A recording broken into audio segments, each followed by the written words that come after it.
Hey guys. Oh, it's super dark right here.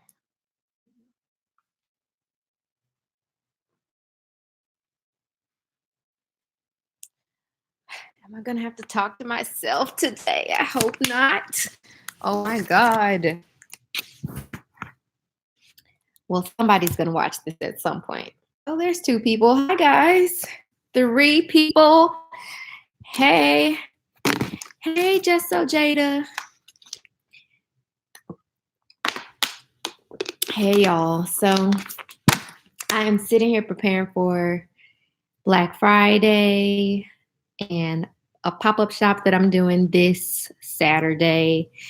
And I am just worn out. So I decided to get on here and go live for a little while and talk about all that's going on.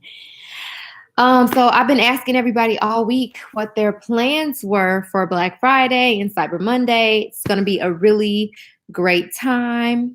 If you plan accordingly, it could be great for your business. So I'm just wondering what everybody is doing. I haven't 100% decided what I'm going to be doing for Black Friday yet. I'm thinking that I might do like tiered pricing. So like all tops are this price, all dresses are this price, something like that. But I'm not 100% sure. And I have a lot more inventory that's coming in tomorrow. And then I have, I think, 2 orders that are coming in sometime next week. I don't know what date yet. So I just got, I think, 3 or 4 shipments this week. And then I have 2 that are still coming. So the 2 that are still coming will be part of my Black Friday stuff. And then the stuff I got this week, some of it I'll be included in the pop-up shop that I'm doing on Saturday, and then the rest of it will be included in the pop-up. So I currently have a huge pile of things on the floor here. Don't worry, they're like all sitting on top of plastic. So and my floor is clean. But anyway, they're sitting on top of plastic.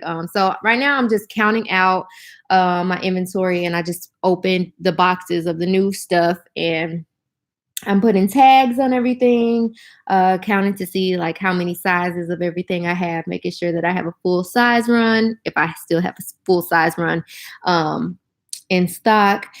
And I had plans of adding barcodes to everything because I bought a new barcode printer, but I forgot to order the labels. So I just ordered some labels on Amazon, and they'll be here tomorrow. So I'll have to do that tomorrow.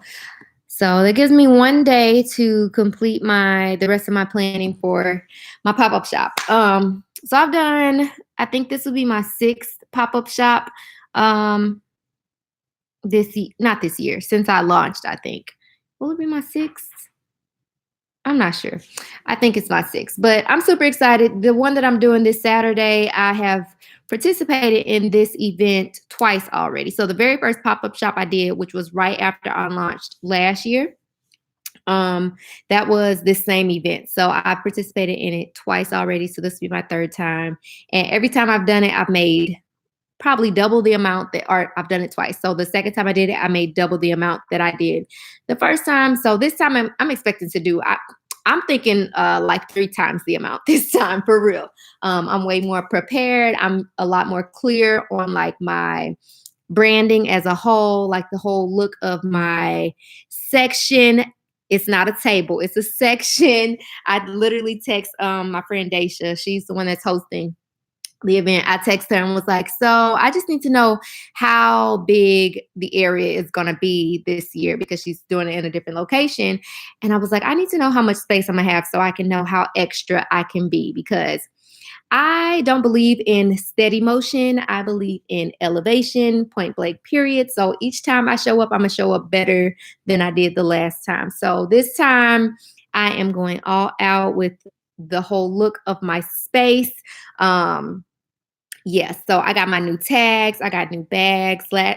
Not that my bags or tags were terrible at first, but now, like I said, I'm way more clear about my branding and the overall look of my business. So I got my pop-up banner, I got my own tablecloth, my tags, my bags, tissue paper, the barcodes that I'm going to add to my tags, all that. So I'm a lot more clear on like how I want the process to go, and just thinking more forwardly about how I can make the process a lot more smoother than the previous time. So I've changed so much since my very first pop-up shop. My very first pop-up shop, I didn't have custom tags at that point. I only had these really small, like blank tags that I got from, I think, Walmart, and I hung them from each individual item and wrote the price on each item. And that didn't work out very well. People couldn't really see the price very clearly. So I had to do a lot of like back and forth walking and finding the tag for people and telling them what the price of the merchandise was.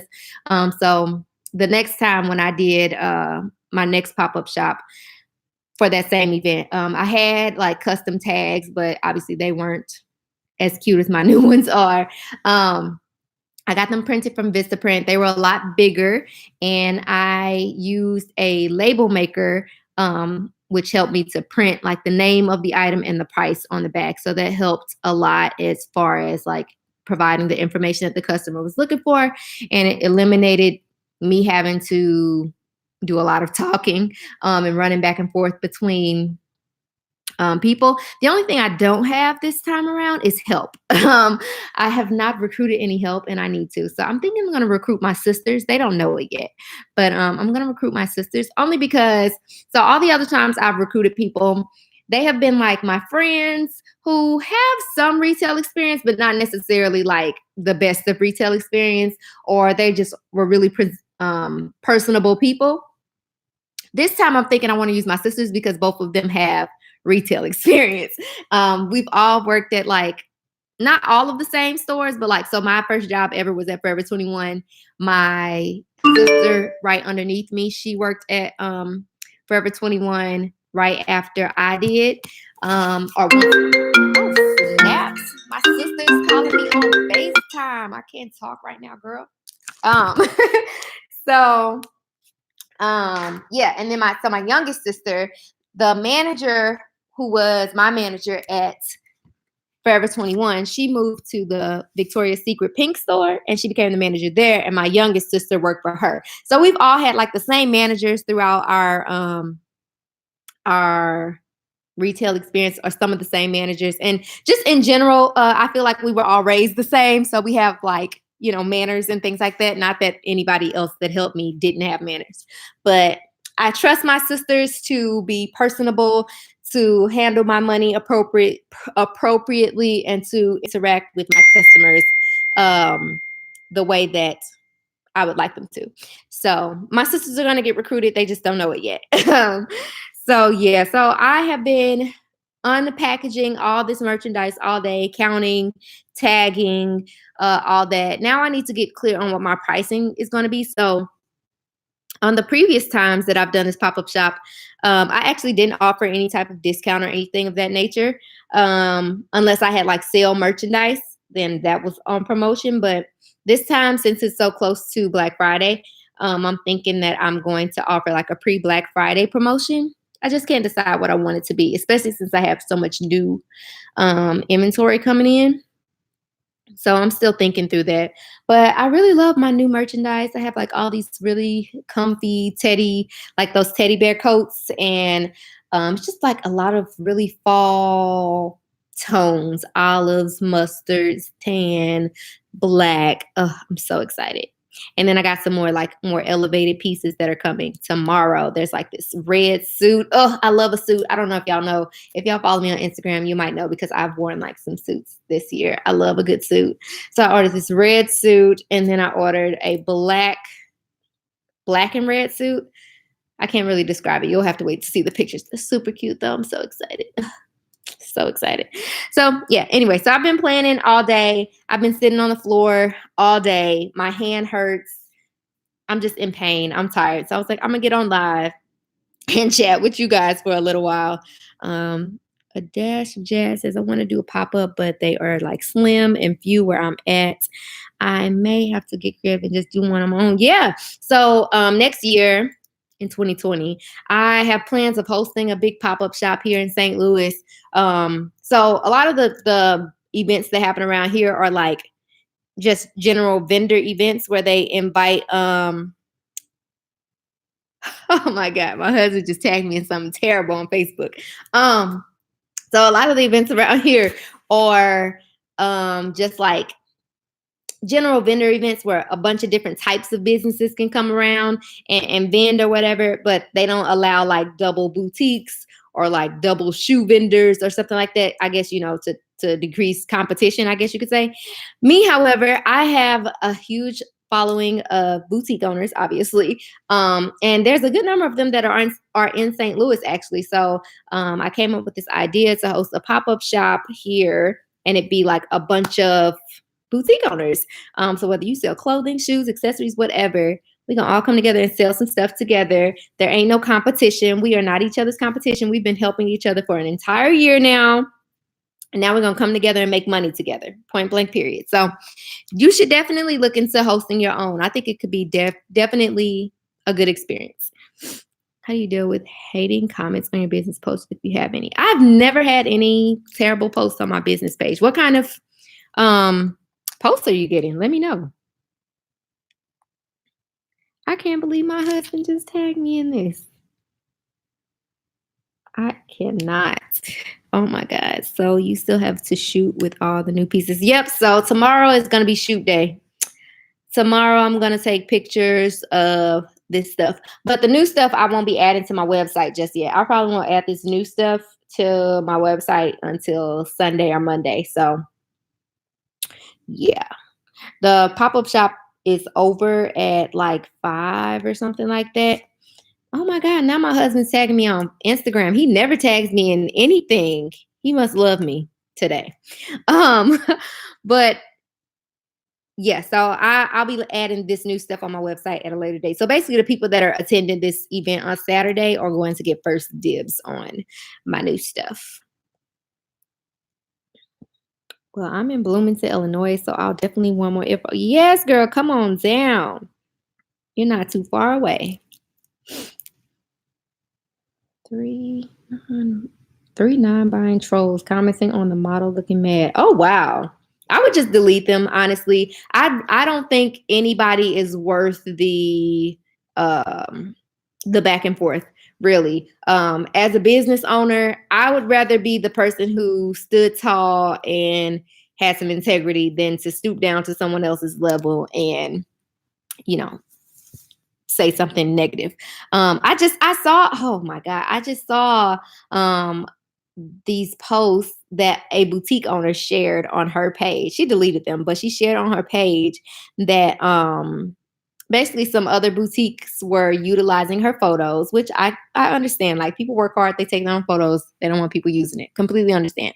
So she screenshotted the pictures from these other boutiques, tagged them on her page. So she shared the screenshots, and in the comments under one of the other girls' posts, she was calling her the B word. And I was like, that really took me by storm. I was like, oh, wow. Like, I can understand being upset about it, but I don't feel like I'm not going to be on the internet looking crazy. No, thank you. Nope. So yeah, me personally, I would just delete it and move on with my day. Because especially, like you said, they're non-buying. If they ain't spending their money, I don't care what you got to say. Your opinion does not matter to me at all.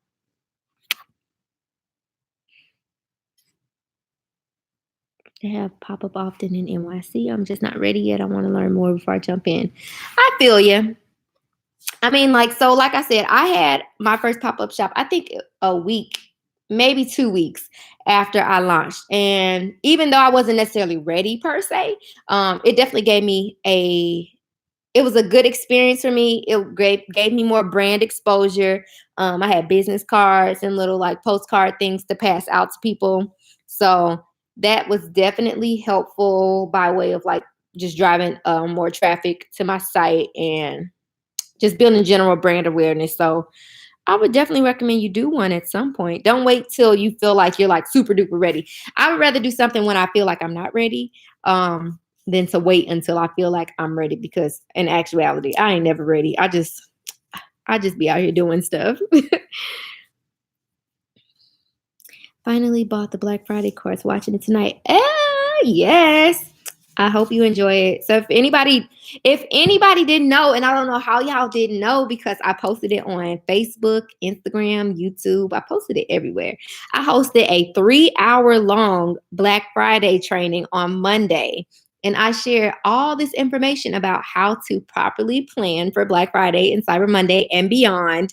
We talked about marketing, emails, setting up your promotions, choosing strategic pricing, everything. I even walked them through like the ads manager platform and setting up ads.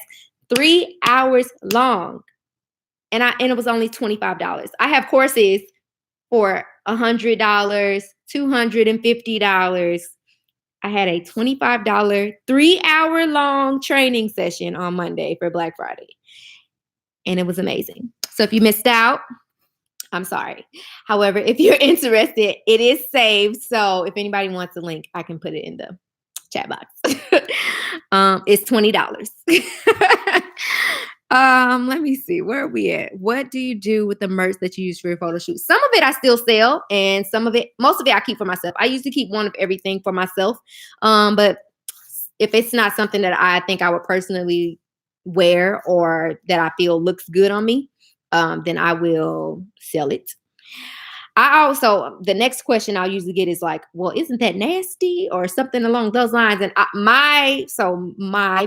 me personally, my thought process behind it is I worked in retail for 12 years.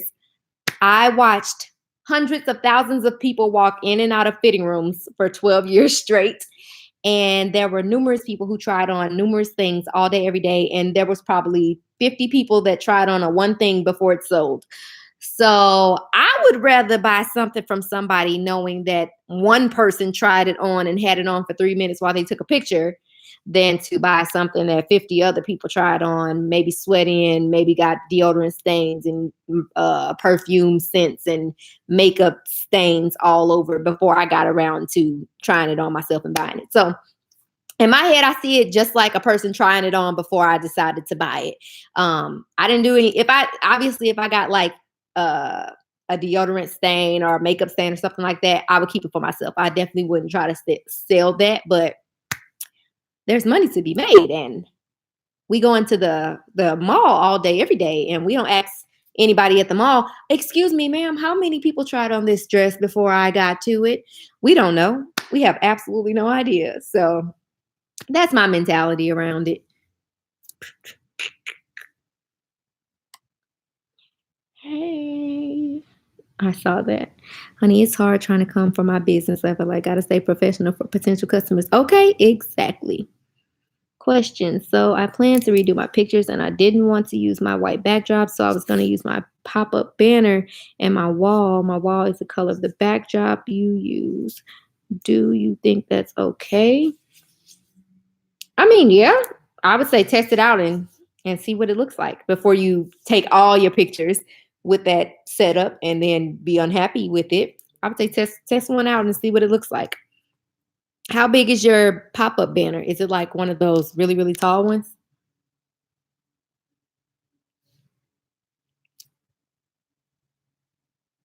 My husband must be super bored. He doesn't even like me. Oh my God. This is so funny. In your opinion and experience, what price is okay for a vendor fee?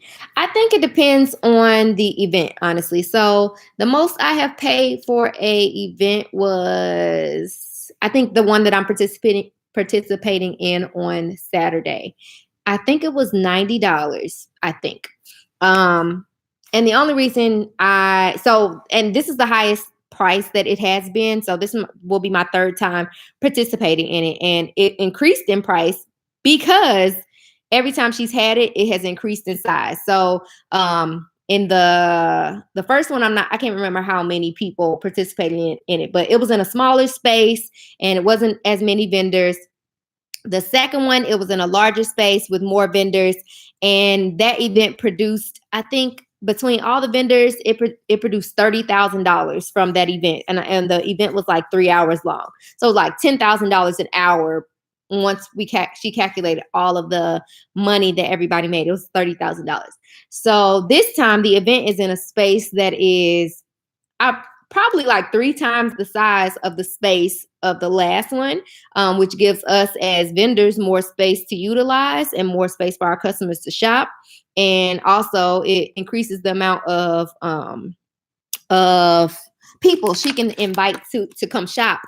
And the amount of people that have come out to support the event has also increased over time. So I too would increase the prices as well, because there's a higher demand there. So me personally, $90 has been the most that I paid. It would depend on the event. So like if I went to go be a vendor at, let's say like Essence Fest or something like that in New Orleans, I would pay like $500 or something along the lines to be there, because I know that there's going to be a crowd of like, I don't even know how many people come to Essence Fest, like 50,000 or something like that.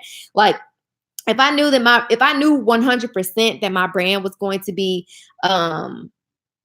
visible to a wider audience, then I don't have any problem with paying a few $100s for it.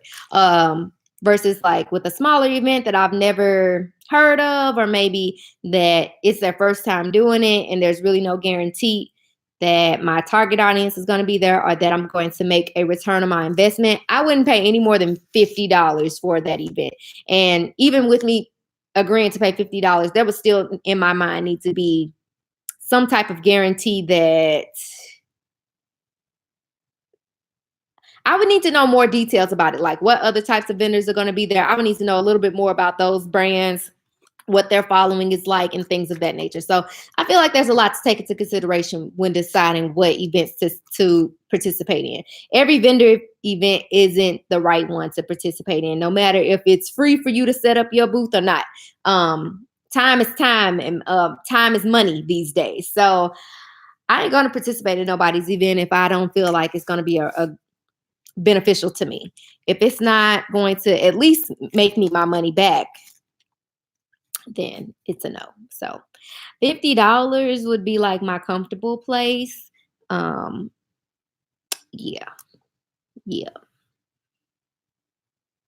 Does anyone shop for their boutique in NY? Oh, not me. Anybody out there been working and have not seen it? Have not seen what? Let me know what you're talking about. You haven't seen. Where can I find the Black Friday training? Oh, here. I'll put the link in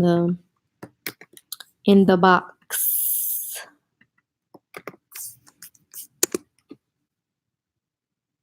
All right, Cheap Clean. Sure did, and I watched it at work today. Hey!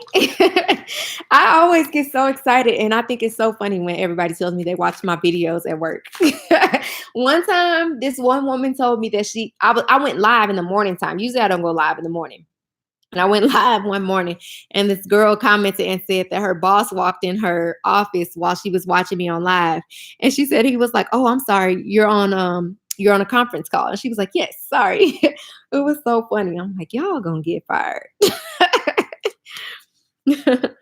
Do you individually wrap each item for online orders before putting it in the polymers? Yes, I do. Q, Glenn Trip. The NYC Trade Show fame, the Sisters to Magic in NYC. Look up UMB. Yes, I'm planning to go. I want to go in 2020. Preparing to make white business more rich. Well, I'm going to tell you what I'm doing this Black Friday, saving my damn money. All right, then. I'm going to Magic for the first time in February. I'm nervous as ever. What tips do you have for me? Don't be nervous. It's overwhelming, and it's overwhelming for everybody. Regardless of how many times that I have been there, it has been overwhelming for me every single time. So I would say go with a plan in mind. First and foremost, don't buy anything that first day. Do not give anybody your information that first day, because there is so much to see. And by the end of it, you'll been signed up to have all these different orders shipped to you. And then you're like, I don't even need half this stuff. So the first day I don't recommend buy anything. I just take that first day to just look around. When I first started going, I didn't really have a plan, a strategic plan. My plan more so was like, I'm looking for this many dresses, this many tops, this many bottoms, whatever.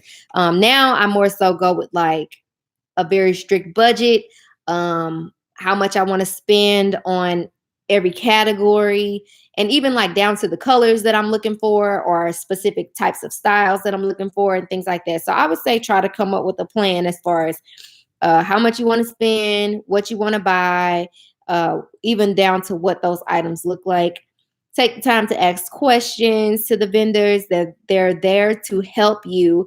It could be very busy in some of those booths. So the last day of Magic is always the quietest. So sometimes I'll wait till the very last day to place any orders because I know I can get the people that are working in the booths, I can get their undivided attention and ask all the questions I need to ask and just generally have them spend time helping me versus trying to help like 5 other people. So take your time, create a plan, ask some questions, don't impulse buy. Those would be my suggestions. There's a pop-up shop asking $200 for one day here in SF Bay, but I never heard of it. It's Eat Sip Shop or something like that. I would say look into it. Look and see like if it's a event that's happened before and what type of crowd it produced. Look and see like if it actually has produced a good audience. It might be worth it. You never know. I always watch your videos at work. Makes me want to go home and continue to go hard. Well, that makes sense. That makes me happy. Give you some motivation to go home and do work that matters to you. A lot of events in my area want $100 for a vendor fee. Well, I don't think that's a terrible thing. I think it just really depends on the event itself. Me personally, I ain't giving nobody $100 if I don't feel like you know what you're doing.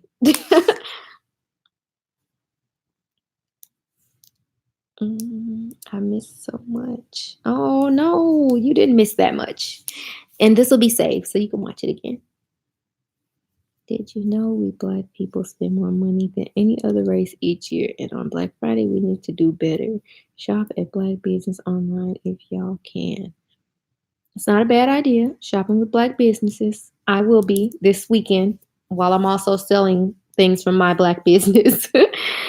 So sad I applied for Afterpay and I was denied because my business is too new. I have to wait 4 to 6 months to reply. Really? I didn't know that.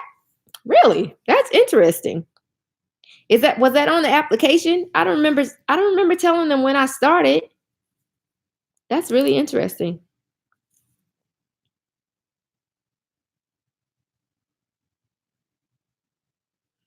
I'm going to China in April to source vendors. Also, do you think that's a good move or I need to chill since I'm going to Magic in February? I can't say. I've never been to China, so I don't know what the experience is like. I think it's definitely going to produce two different results for you or give you two different, I guess, vibes, I guess you could say. You'll probably find much cheaper pricing in China, but also that you have to buy more quantities of the items in China versus at Magic per se. The prices will be higher than they are in China, but you can buy less quantity of the merchandise. So I really can't say I wouldn't say you're doing too much. I mean, if you got the money to do it, go for it. I think it'll going to China could definitely be a great learning experience. So yeah. Bye. Have a good night. Let me go finish work on this bingo sheet. All right. Good luck.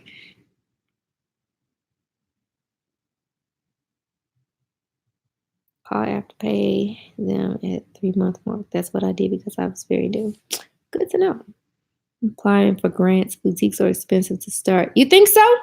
Why do you think that?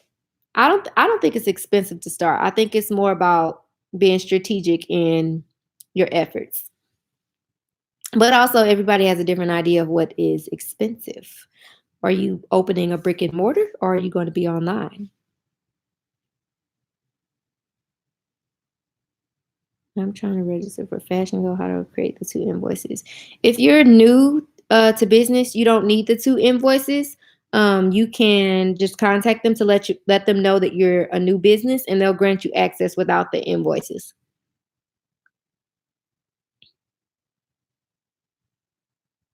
It'll be expensive to bring things back from China. Oh yeah, that definitely makes sense. I don't mind paying the fee, but some of the events I did were a waste of my time. Exactly. I ain't got no time to waste out here.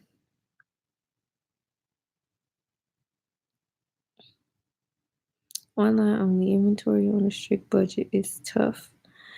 Mm, I agree and disagree. So me personally, when I launched, I didn't have any extra money per se. I was still working full time. I had rent, I had bills, and all that whatnot. I was just more so strategic about the things that I bought and how much I paid for them, and also paying attention to like. So, for instance, I started buying in August, but I didn't launch until November. So I knew that November, at least where I'm from, it's already cold. It might even be snowing.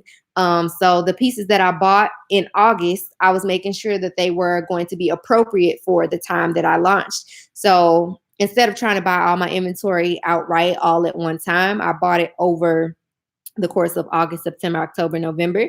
About 3.5 months. And I just gave myself a budget of how much I could spend every time I got paid. I put a little bit of money aside um, to put towards the business. And then also, when I launched my business, I had a plan in place as far as like replenishing inventory. So as I sold merchandise, I was buying new merchandise so that I keep the flow of my business going. So it was constant reinvesting, and it's still even a year later reinvesting. How do you find local pop-ups? I find local pop-ups on Facebook and Eventbrite. Those are the only places I do. Um, there's a lot of groups on Facebook that are St. Louis related. They have like a bunch of St. Louis vendor event groups. And people literally post events that are coming up and that they need vendors for. So I find out about a lot of those. So like for example, on Small Business Saturday, I'm supposed to be doing a pop-up shop at the old Charming Charlie. So you guys might know Charming Charlie's went out of business earlier this year. So I guess this random company bought out certain spaces that they had in this area, and they've been like renting it out to small businesses. So in one of those Facebook groups, the lady posted that they were offering space for what's it called? They were offering space for pop-ups all through the month of November and December, and it was like $50. I was like, $50, girl. Okay, so I signed up to do one next Saturday.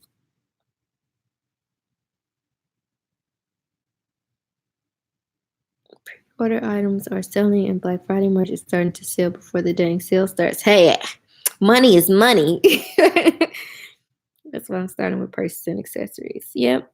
And honestly, I mean, depending on what they are, the purses and accessories can be just as costly as the clothing. So it really comes down to strategically choosing items and being aware of the best vendors to shop with, and like who has the best pricing and things of that nature. But you also learn that over time, unless you fly out to LA and spend a few days going to all of those vendors to research. The shipping cost is what gets me. Yeah, shipping can be I want to say the B word, but I'm trying to stop cursing. Now I'm trying to re-up as the orders come in and look for cost-effective piece of watching your videos. Yes. Y'all make me feel so good when y'all tell me y'all applying stuff. I'd be like, oh my God. I'd be like, I'm an influencer. It's so funny. I always tell my husband, like, it's so weird to me, like, to be, first of all, where I'm from, nobody knows me. I am a complete nobody. I didn't play sports. I wasn't popular. I wasn't the prom queen. None of that. I was just regular, degular, schmegular girl, and I still am. So I'm nobody in these streets here, but on the internet streets, especially with boutique owners, I'm like, people know me. It's so weird. So weird to me. I want to do a pop-up that's a turn up. Still selling, of course. Yes, I don't see anything wrong with that. I want when I do my event, I definitely want it to be like a really fun time, like drinks and food, not food, because I don't need nobody touching my clothes with dirty fingers. But yeah, I want it to be a fun time. I screwed up. I planned on adding 2 sets and purchase them tomorrow, and they are sold out. Thoughts? I mean, if they're sold out, they're sold out. I always try to have a not a backup plan, but I always have an abundance of things either already in a cart or already favorited. So, for instance, all the stuff that I just got in this week and the stuff that's coming tomorrow and next week, I knew that they were going to be part of my Black Friday or leading up to Black Friday and through Black Friday collection. But I already have all my merchandise in a cart or in my favorites that I would like to purchase for after the fact. So after Black Friday has gone by and I made my money back, I already know what I'm going to buy. So I just try to always have not necessarily a backup plan for what I have in my cart, but have things in my cart that I can go ahead and buy. True, $30 purses on Fashion Go. $30? Mm-mm. What vendor did you buy those from?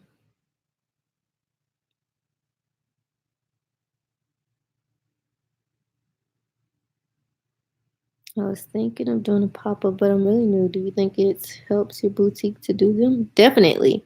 It's so much easier to sell merchandise in front of a person's face than it is to sell to a complete stranger online. And I know that 100% after working directly with people for 12 years and then trying to go into being an online business. It is a whole different ball game. So being able to sell to them face to face and also tell them more about your brand in person and just being able to like build a relationship with a potential customer in person is extremely valuable.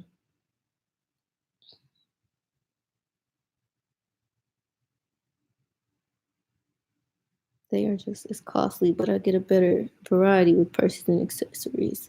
I like your nails. Thank you. My husband picked out the color. He went to the nail salon with me. How do these boutiques do text marketing? Like, what company do they use, and what's the method? Example, text blank. You just need to research text marketing companies. There's a bunch of them out there.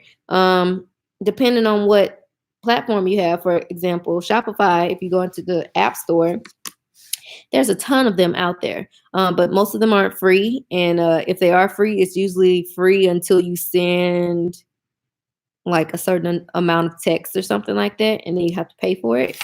But there's a lot of options out there. It's just a matter of doing a Google search and reading some reviews to find out which one's the best option.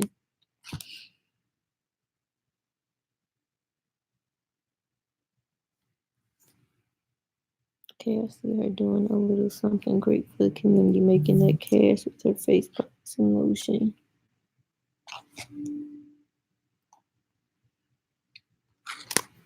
You all grow your environment, James. That's beautiful. I guess I am. Yard sale would be a great idea. Yard sale. It's a basketball purse. I bought the vendor. I forgot the vendor. I seen. Oh, okay. Yeah, I've seen that before. That is pretty cool. Is it the sparkly one or is it just like the regular basketball? I've seen it before. I just can't remember if it was sparkly.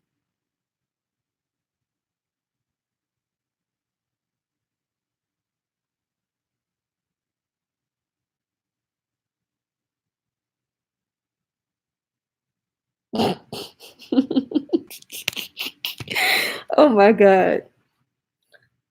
I'm willing to pay top dollar for making my own custom design clothes for regular basketball. Okay, yeah. I've seen that. Yeah, I feel like the more creative it is, the more it costs, which makes sense because it's a bit more exclusive versus those like very generic looking.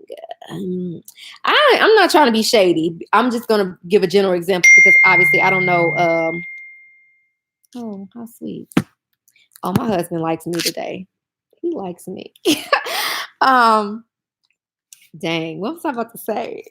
Yeah, okay, so yeah, I feel like there's a lot of boutiques that sell like they're cute purses, but there's nothing special about them. Like they are very like I could walk into Walmart, Forever 21, just all those little stores, and I could find that stuff. So when I see the prices of them on their websites, I'm like, I wouldn't pay that because I know I can walk into wherever the heck else and get it for probably a lot cheaper. So I think it makes sense for like those more custom, exclusive looking bags to cost a bit more. So yeah, I don't know what art creation is talking about, y'all. Do y'all know? Do y'all know? So what are everybody else's Black Friday plans? I am on top of everybody this week because if anybody tells me they don't have any Black Friday plans, this is how I feel. You know how your teachers be like, no, no, no. You need some Black Friday plans. Let me tell you why. Very briefly. I've been on my statistic game all week long on all my coaching calls. I've been doing like all this retail research lately. So let me tell you something that you need to know. So in 2018, 14.8 million online sales occurred on just Black Friday alone. 14.8 million transactions occurred on Black Friday. And that resulted in, I think it was $7.9 billion in sales. Billion with a B. And then this year, it's projected that Black Friday sales are going to amount to $12 billion. Billion with a B. Guys, that is so much money that we could have a part of. So when people tell me that they don't have any Black Friday plans, I'm like, why? What? I don't understand. I really don't. So please tell me that y'all have some Black Friday plans. I really pray that y'all do. Even if it's like the tiniest sale, you should have some Black Friday plans. But along, understand that making sales on Black Friday requires elevated marketing efforts. So if you've been posting one time a day, that's not going to cut it at all. At all. If you have only sent one email out a month for the last 8 months, you're in trouble because you're going to need to send about 4 of them in one to succeed on Black Friday. So, long story short, you need a Black Friday plan. You need a small business Saturday plan. You need a Sunday that doesn't have any name plan. You need a Cyber Monday plan. And you need some plans for beyond to keep the momentum going from Black Friday weekend. This one period of time in the year, every year, is the greatest time of the year for any business, both large and small, to increase their revenue dramatically, or drastically, not dramatically, drastically, and also to grow brand awareness at an alarming rate because there will be so many people online literally thirsting to spend their money because they know that they can get the best deals possible during this time. So if you are not participating in Black Friday and that weekend, you're doing yourself a disservice, honestly, to put it very simply. So what's y'all Black Friday plans? I hope y'all just thought of some if y'all didn't have none before I just said all that. $12.9 billion. Billion with a B. That's a lot. I'm like, okay, let me see how I can make 100,000 of that. That's not possible because my inventory is not valued at that amount. However, I need to know how I can get my cut. So, yeah, my Black Friday is for shopping for myself. I don't want to do Black Friday work only for us. Why not? You're not okay with selling out of those 4 items so that you can get some new merchandise in?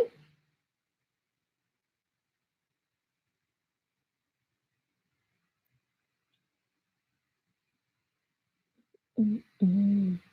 I got plans, but don't think I'm gonna get a lot of sales because I'm a new boutique. You would know if you don't try.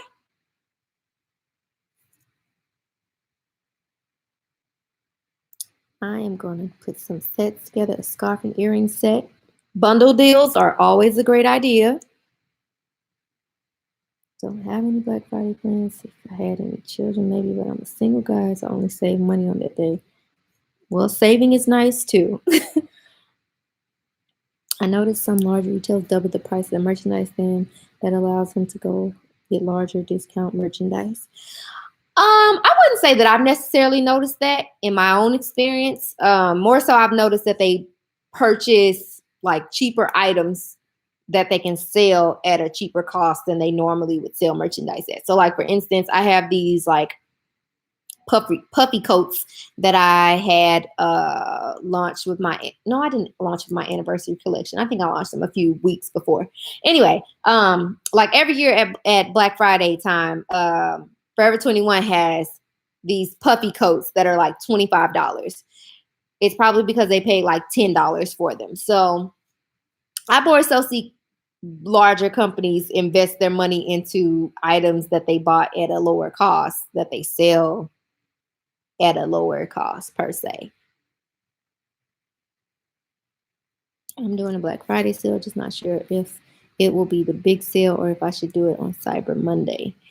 I would say make them both big, just in a different way. So, like, for example, well, depending on what your sales include. So, like, I'm gonna use my anniversary sale as an example. So that week I ran a sale every day, but I strategically chose specific items to run the sale on so that it all seemed exciting. So on one of the days I was running like, or not all items, but like a set of items were all $20 or less.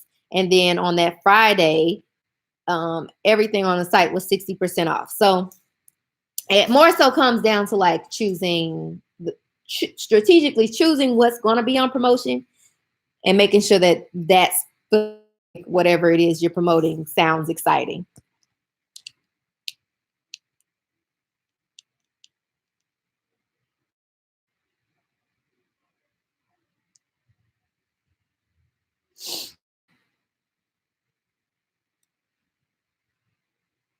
I really want to boost my email list. I was thinking 65% off only to subscribers on Black Friday. Is that too harsh or risky? It depends on your profit margin. Do you know what your profit margin is? So if your profit margin is 65%, or let's say if your profit margin is 60% and you run a 65% off sale, that means that you're losing money.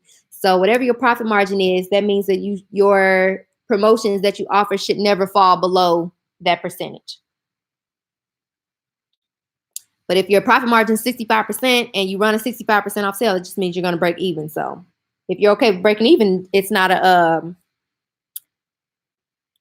then go for it.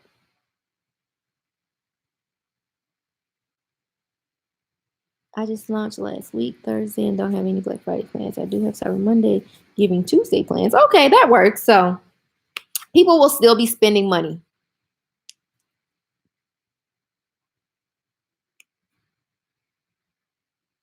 Honey, I just launched my boutique 3 weeks ago. I had an issue in the cart that I didn't catch for until a couple days ago. Now I'm scared to get an actual sale. Oh my goodness. What kind of issue did you have with your cart? What happened?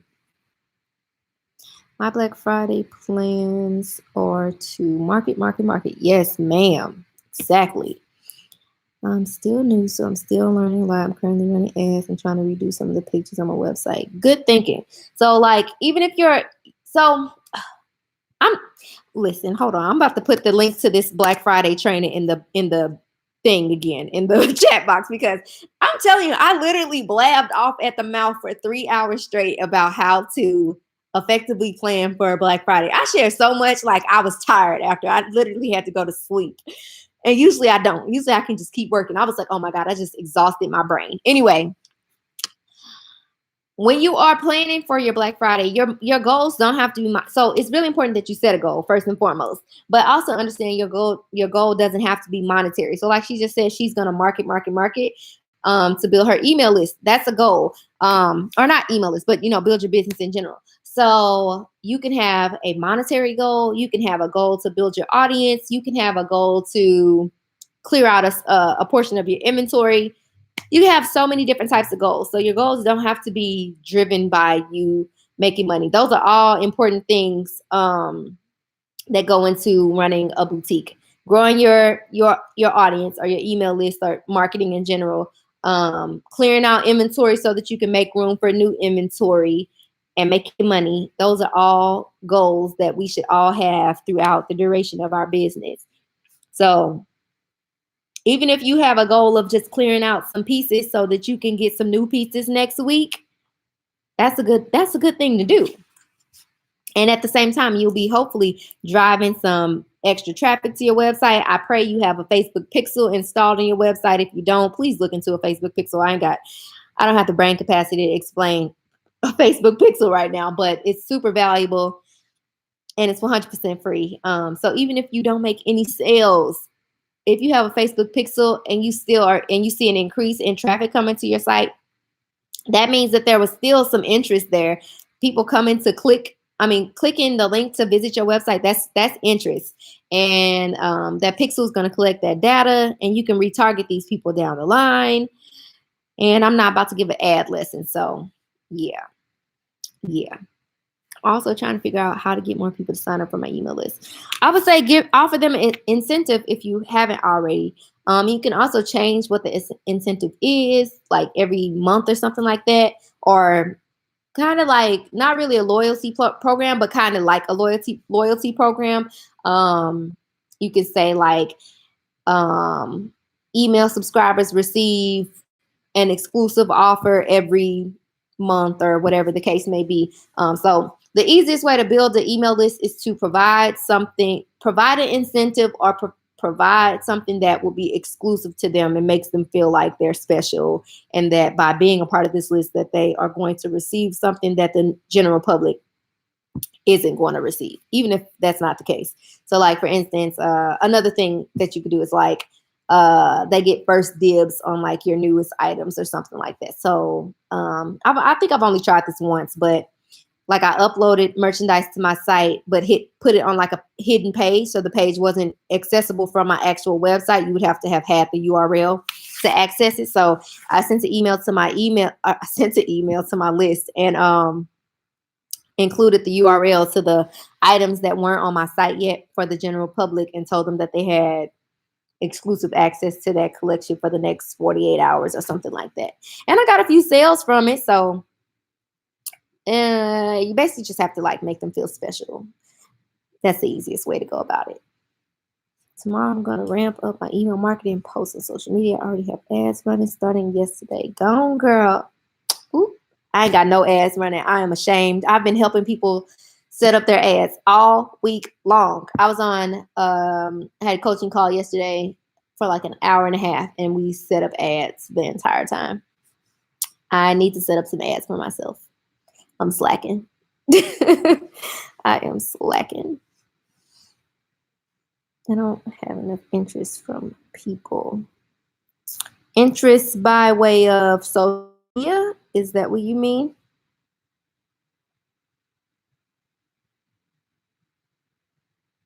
May the best marketers win. Exactly. That is a great summary of what is about to occur on the Black Friday weekend. May the best marketers win. Because, oh my God,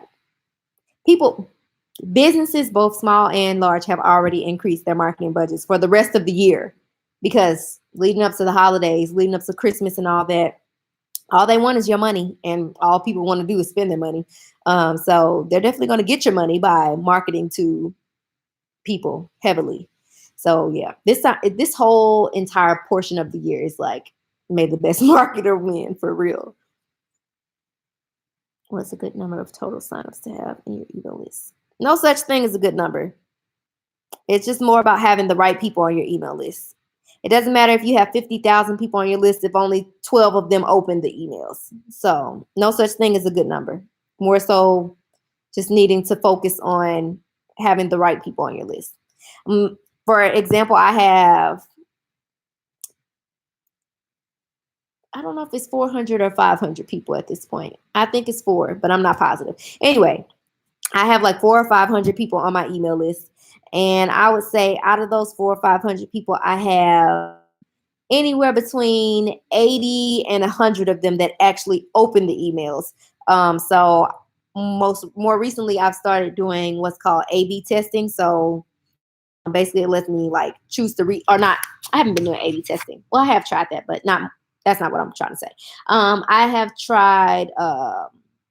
What's it called? Auto resend. So I've been having my emails send out at one time and then resend to all the people who didn't open it the first time that I sent it out. So long story short, it doesn't matter. At the end of the day, if the people don't open the emails, it doesn't matter how many people you have on that list. So same with followers. If you got 50,000 followers, but only 5 people actually see your post because of that silly Instagram algorithm, then those 50,000 followers don't matter. My boutique has been in existence on paper for 1 month. Got it. But my website traffic is doing numbers. 21% leads in Shopify and Black Friday looking promising because I'm getting emails and have organic marketing and pay ads. Yes. That's what I like to hear. I'm so excited. I'm excited to see everybody's post next week. I'm going to be watching. I might be buying stuff. I be buying stuff, y'all. My whole entire timeline is nothing but boutique owners, literally, and my sisters. So all I see is clothes all day, and my husband's like, and it's so sad because I don't go nowhere because I work from home. I don't have nowhere to go. So I got all these new clothes in my other room and nowhere to go in them. I have plans for Black Friday. What are your plans for Black Friday, Couture Love? I also need to figure out, where did it go? I also need to figure out how to do the abandoned cart automation on my GoDaddy site. Oh, yeah. I'm not familiar with GoDaddy's website platform at all.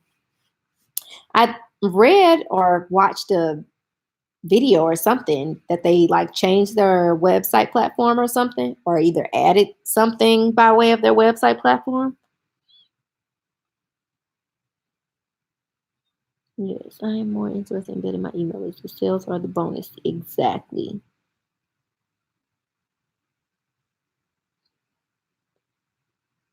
Is it wise to have a Black Friday sale and my inventory hasn't arrived yet?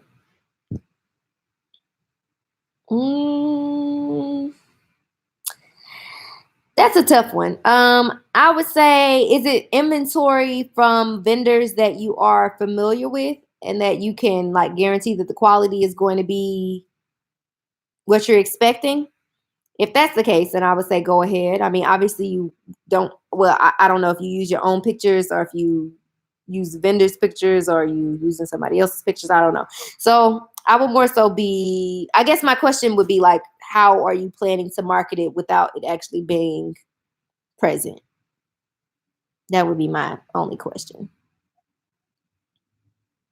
So I'm offering a discount to get email subscribers. My summer collection needs to go, and that's what I'm doing, the 65% off on. Gotcha. I stopped my ads. We'll try again tomorrow. Why'd you stop them? Were they not performing well? What's the company you use for email marketing? I use MailerLite for my email marketing. My list is 18,000, but my question is, who is the best company to use? That is my thing. I personally use MailerLite. I love MailerLite. Love them to death. It's a great platform. I was using MailChimp, but now I'm using vertical response, so much more expensive. I've never heard of vertical response. I'll have to look into that. Trying to send out emails daily. I wouldn't recommend, well, if you're sending emails out daily and you have something of value to share with your audience, then by all means. But if you're just trying to send out emails hoping that it will result in a sale, but not necessarily sharing anything to get them excited, then it's going to be, your efforts will be in vain. So the best way to go about sending emails, if you are wanting to do it like every day, like you said, would be to offer your customers a reason to be there. So like some people are like, how do I get past customers to come back, or how do I get them to come back and buy something? Or I'm trying to think of a better example. Like, I guess more so like, how do I get people to support my business or come back to my site? Things like that.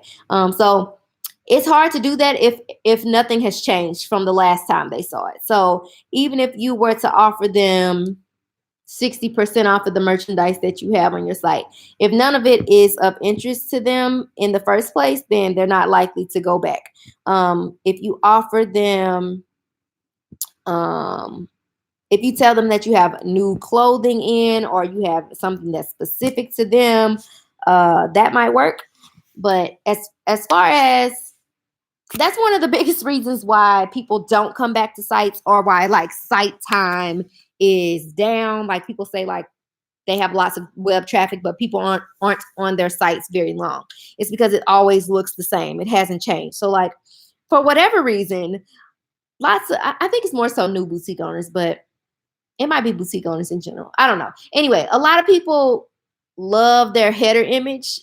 Most of them get it designed by somebody and they just leave it there. That image is just like, it's just the first thing people are going to see for a very long time.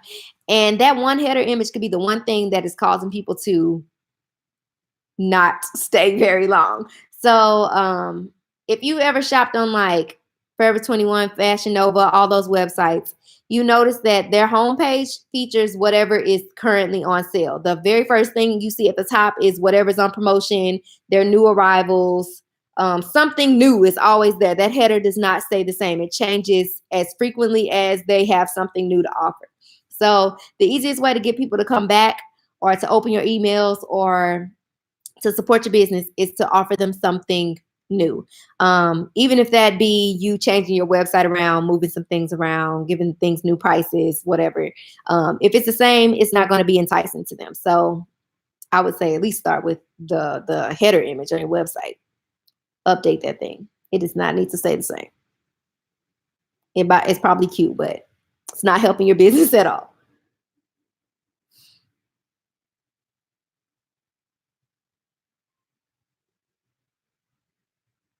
So I'm ordering new inventory tomorrow, so I need to have a big sale on them as well. What's your idea of big? So a lot of people feel like they need to have a big sale, when in actuality, you just need to offer something because people will be wanting to buy. It doesn't have to be anything huge. Just like any other day, people will want to support businesses based off of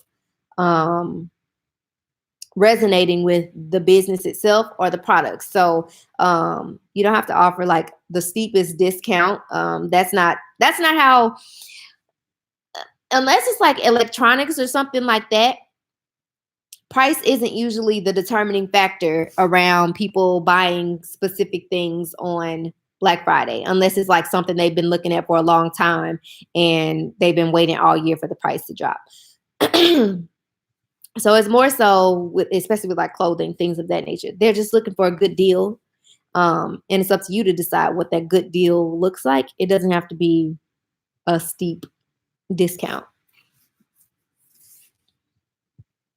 Fashion overdid it with the discounts. I don't even think I'm signed up for. I've never shopped with Fashion Nova ever.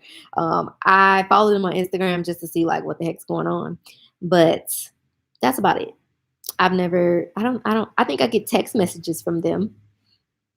Not too often though. I'm doing bundle deals and I'm going to try to release a Cyber Monday deal and small business deal. To be honest, my bundle deals for my child company have been selling like crazy, but I have been selling on LinkedIn. It's been very lucrative for me. Okay, that's awesome. That's awesome. My God, my stomach has been hurting for like 2 days straight. I think I'm dying. I'm just looking at all these clothes in front of me that I need to finish tagging, and I just really don't want to. And my husband's gonna come home and have a panic attack because I made him put the TV on the floor because it was covering the windows that I like to have open when I take my pictures. So the TV's been on the floor. And he likes to sit on the floor and play his game, but my clothes are in the space where he usually sits and plays his game. So I feel like I need to do something with these clothes before he comes home. But I also just want to leave them there. The struggle. The struggle. So anybody else got any questions or comments about Black Friday? Anything they're thinking about doing or not sure about? Want to run it past the group? We can give you some advice, some insight, anything. What's happening over here? Anything, nothing. Do you like it? I get some interesting. Oh, girl, I ain't used it yet. You discount the entire site. You add I don't know what platform you use, but I just add an automatic discount code. So once they get to the checkout, the code will automatically be applied to their entire order.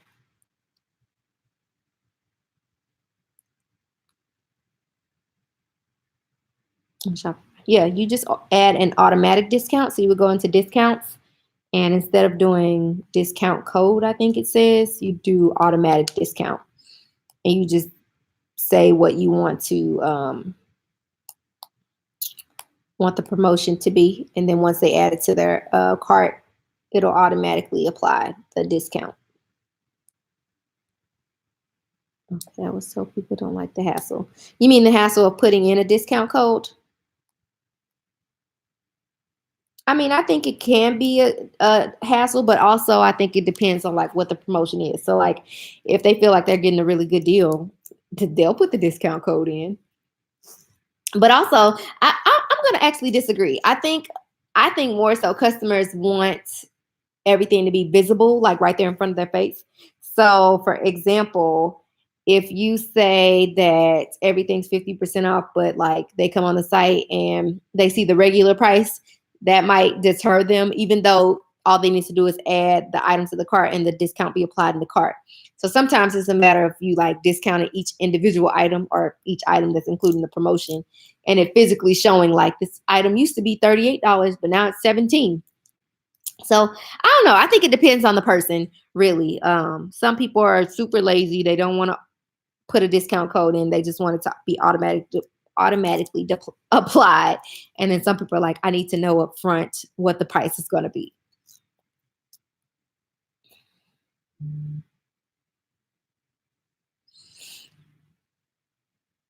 If you're new, do you think printing out flyers past our local is a good idea to get yourself out there? I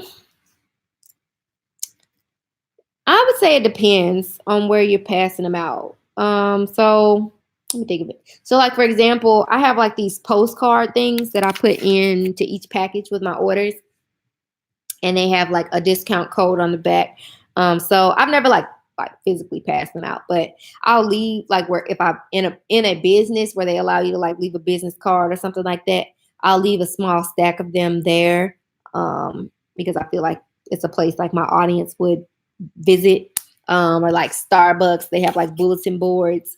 I'll put a card up there, things of that nature. So I don't know. I don't know if necessarily passing out flyers would be beneficial, but like maybe just leaving them in places where your audience is likely to visit could be beneficial. What in the world is going on with my nails? Jesus. Ugh, I don't know. Let me just check. Well, some people want to see the discount right away. Yeah, exactly. So I think it could go either way. I think it just depends on the person, really. I I just feel like there's a lot of like really illiterate people out there. Some people, they can see clearly that it says the discount will be applied in the cart. And then some people are like, I don't see the discount. And I'm like, I just said it'll be applied in the cart. I'm saying this because I deal with things like this all day. Not necessarily with my boutique, but in my, I guess, the Boutique Academy stuff. Like I'll be like, click the link in my bio and then select blah, blah, blah. And then somebody will comment and be like, I don't see the link in your bio. And I'm like, it's right there. I don't know. It drives me up a wall. Oh my God. I'm like, what you mean you don't see the link in my bio? Or they click the link and they're like, I didn't see it. And I'm like, no, you didn't read.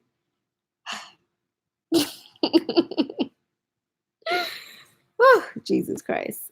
The things I deal with on a daily basis. Your ads course, do you cover driving traffic? Not necessarily like how to drive traffic. No, I wouldn't say I teach like how to drive traffic. It's more so just how to create ads. Like I talk about the objective, which is like you can choose an objective that is to drive traffic, but I don't necessarily teach you like how to drive traffic. I'm working retail as a GM and people just can't read. Girl, they can't read at all. Oh my God. Like it's so funny because I'd be like, oh, I don't miss working in retail, but I'm like, technically speaking, I guess I still do work in retail. Being a retail manager was just like the ultimate struggle of my entire life. Nobody reads at all. Child, I'm finally learning that common sense is not common. It's not common at all. Oh my God. Like I want to say things all the time and I'm like, nope, let me just explain this because I know for some people they're gonna be like, that don't make sense. And I'm like, how doesn't it make sense? So there's a lot of things I don't say because sometimes I just don't feel like explaining further because I feel like it should be common sense. Thanks so much for all that you do. It's amazing. Thank you. Thanks for listening. Going through that now with my giveaway. Which going through what? I watched the preview and a girl, you really did. Just want to say your preview was great. Oh, thanks. I appreciate that. I'm learning because I be so blunt at times. It's funny because I didn't used to be blunt, and now I feel like I come off as a lot more blunt these days. It's really funny. I used to be extremely chill. I still am very chill, but I also am like quick to speak up for myself or like speak up about how I feel about a certain thing. So yeah, I can be blunt sometimes. Oh, I've been smacking all day today. That's an indication that I need to drink some more water. Mm-hmm. When's your pop-up? My pop-up shop is on Saturday. It's so funny. So the last time I participated in this pop-up shop, I don't know where my brain was. I was just not thinking. And so we were able to come set up our space or whatever at like, I don't know, 11 or something like that. And the event started at 1. And I just like, I guess, I don't know. I just completely missed the 11 part. And I just showed up at like 12:45. I don't know what my problem was. And the girl that was hosting the event, she called me and was like, are you still coming? I'm like, yeah. I don't know what my problem was. But yeah, it's Saturday. People not having conversations. Oh, yeah. No, none at all. Yeah, so I forget who I was talking to. I've talked to so many people on the phone coaching on these coaching calls these last 2 weeks. Someone was asking me about like how to form her giveaway or she was doing a giveaway. So I asked her like what the stipulations of the giveaway were. And although it didn't necessarily make sense to me, but I understood what steps it was that she wanted people to take. And I also understood that people weren't going to follow those steps because to them it wasn't going to make sense. So I was like, you got to just keep these simple. Like, tell them to like this picture, share it in their stories, and whatever else. Because when you get to talking about you got to tag 3 friends and your 3 friends need to tag 3 friends and all these other things, I don't know. People just a little, I don't know. So my recommendation is always keep the steps as simple as possible, because people, child, they don't listen, and then they'll come back and say, well, I followed the steps. And you're like, no, you didn't. What's frustrating is the company I work for at the gym. I made them an extra 25 grand per goal so far this year, and I'm struggling with my own business. Oh, girl, I can imagine. That's how I feel with my business. Like, I mean, I have definitely not made $25,000 with have I made $25,000? I don't know. I need to calculate. I don't think I made $25,000 with my boutique. But anyway, same with you. I've worked for so many corporations in the duration of my career, my retail career. And same with you. I was increasing numbers year by year by year. And now I'm in my own business. I'm like, okay, now. I'm like, I used to be making or helping them make thousands of dollars a day. Where are my thousands of dollars a day? I'm confused. So I definitely understand where you're coming from.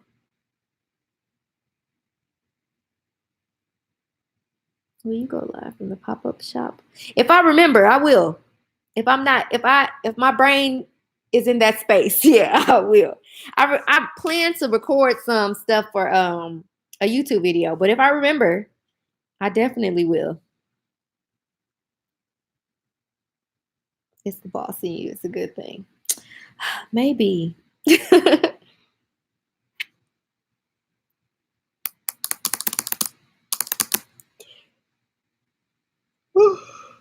Used to be. What's today? Today is the 21st. It's almost my 2-year wedding anniversary. And my husband said he's going to buy me a new ring. And I'm like, but I really like this one. Oh, my God. Ugh. That's because I picked this one out. And he's like, no, I want you to have one that I picked. And I'm like, y'all know the emoji with the face that's like, I can't even do it. But you know the little, that's how I feel. Like, he going to pick out a ring, Lord Jesus. Do you think being on YouTube has helped you make sales? It's going to be a little easier. No, I don't think being on YouTube has helped my boutique. It definitely helped like with the Boutique Academy, like coaching and consulting and all that. But I don't think it helped me at all with my boutique, honestly. No. Nope. And I don't really promote my boutique in my YouTube videos. I more so share just information in general about like my experiences and what I've learned through running my own business and working for other businesses. So I purposely try not to promote my boutique or like any of my products with the intention to sell them, because I genuinely want to build my brand up like from the ground. I don't want it to be like, oh, I have 20,000 subscribers on YouTube. Let me market my clothes to them and see if they buy. I want it to be like genuine people who enjoy what it is that I provide. So yeah. Didn't know so much marketing repeating goes into, oh my God, yes. So much. And it's funny because I think how can I explain? I think when you first launch, it's like, okay, I did it. You know, I took the steps, I bought the clothes, I priced it, I got the website, I took the pictures, I posted it on Instagram. Why isn't anything happening? So I think like there's this mentality in the beginning that I did the things, why aren't sales coming? But we don't necessarily think like, okay, I didn't do enough, or I didn't post enough, or my pictures aren't clear enough, my website isn't good enough. We don't necessarily like sit down and analyze it all and realize that even though we did the things, there's always something that we could be doing more or doing better or just trying to do differently. So yeah, it's definitely like a lot of repetitiveness. Like I was just saying earlier on one of my calls that when I did my anniversary sale, I think it was 2 weeks ago, on one of the days, so at the beginning of the week, everything was 40% off. And then as the week progressed, I did a sale on clearance merchandise at some point. And so even at like the steep discount, I was like not getting as many sales as I thought I would for my clearance merchandise. So basically I told myself, okay, well, maybe you need to go back and look at the pictures of your old merchandise. And lo and behold, I mean, I knew what they looked like, but I just never really paid that much attention. And I was like, okay, the quality of your new photos in comparison to the photos of the old merchandise that's on clearance is extremely different. The old stuff is the quality is definitely not A grade. So I took some time to take some of the pictures over, and it was definitely helpful. I sold some of that merchandise, thankfully. So like, it is a lot of like, I feel like nobody should get set in feeling like I did it and it's done and I'm gonna move on to the next thing. Like sometimes you got to move backwards and do something over, try something differently, do it better in order to get the results that you want to receive. Like I can't even tell you how many times I have taken photos over again. There's like 3 things on my site that I have literally photographed on probably 4 different occasions. And it's funny because if you go, I'm gonna have to find them. If you go look at them on my website, I literally have like a different hairstyle in every single one of the pictures. And that's an indication that I took them on 4 different occasions, probably across like an 8-month period. So yeah, it's definitely some repetitiveness going on in this business. A lot of it. Definitely. Out of everything you know now, what do you think is the number one thing that made your sales consistently? I would say, excuse me. I would say, I'm trying to think of like at what point my business changed. Honestly, I would say just me being consistent and increasing my efforts. So I was once that person that posted 3 times a day, and I used my hashtags, and I was like, okay, I did it, and I'm gonna wait to see what happens. Then I got to a point was like, no, I gotta go after the sales. So I don't too much sit down and like wait for the sales to come. I do a lot of like manually, I guess you could say, going after the sales. So, and a lot of like consistent marketing. So I'm always producing content. I'm always sending out emails. I'm always sharing it. I don't share as much on my business page anymore because I run ads. And so I know my ads are being shown to people and I don't feel as bad about not posting on my social media. But anyway, so let me give you an example. So like I typically, when I'm searching for new merchandise for my boutique, I'll like screenshot the picture from the vendor and share a whole bunch of them on my personal social media, and have people vote on which ones they like, which ones they think I should get, which ones they think I should pass on, all that. So I literally like go out and ask for opinions. And so a lot of times that results in people commenting saying, oh my God, I love this, or, let me know when this comes in, or I want to buy this, let me know, or this one's definitely calling my name, blah, blah, blah. So most people would be like, okay, yeah, everybody likes this. Let me go ahead and buy it.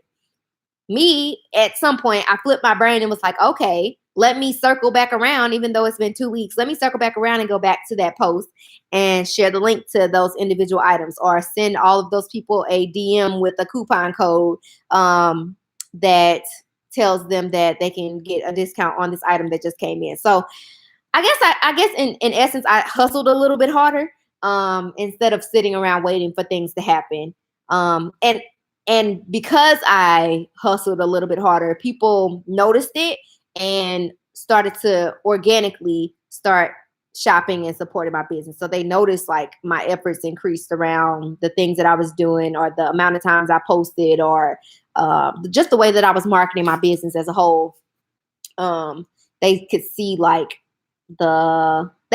literally see the growth, I guess you could say, of my business. And that just made them want to support it even more. So hustling harder and not waiting around for things to happen, I took the time to go after the sales that I wanted to, and understood that sales weren't going to come just off of me posting 3 times a day and waiting for people to find it. And search engine optimization is super important, making sure that your website and your product pages are optimized for search engines. And I would say recently, adding my business to Google listings has been helpful in driving traffic to my site as well. Even after I did my photo shoot and posting a lot, I didn't see any sales. The ads helped me. Yep.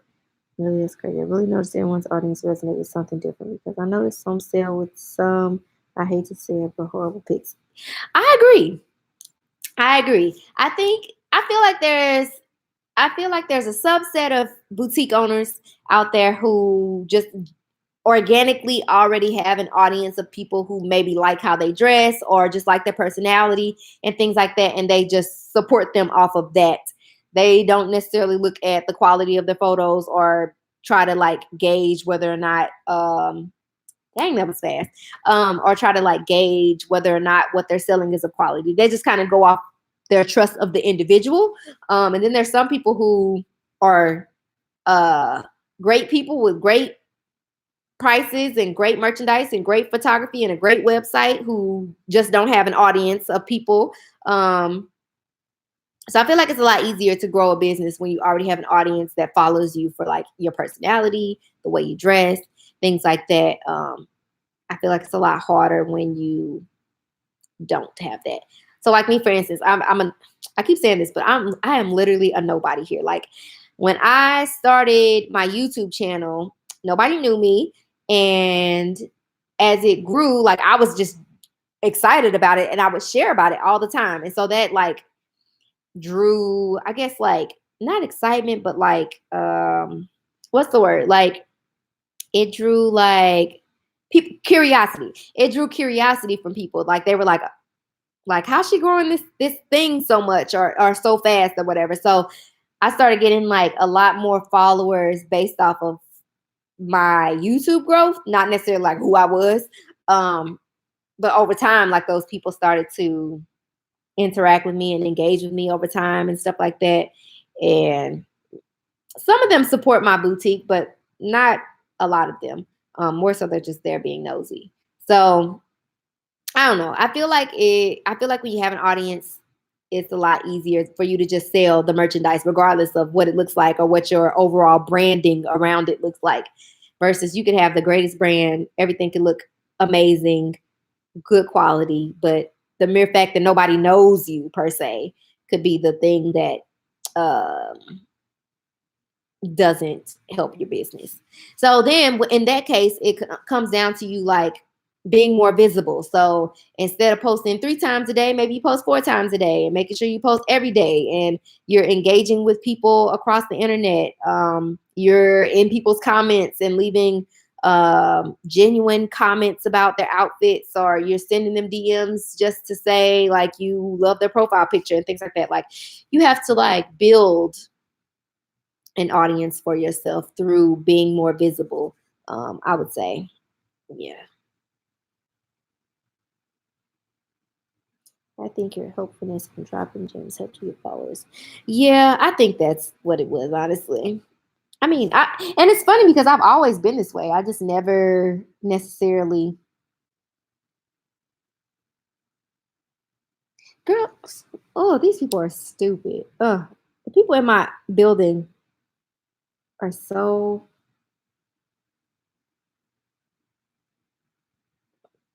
I'm aware, Alex. My apartment people made me move my car today so they could clean the garage.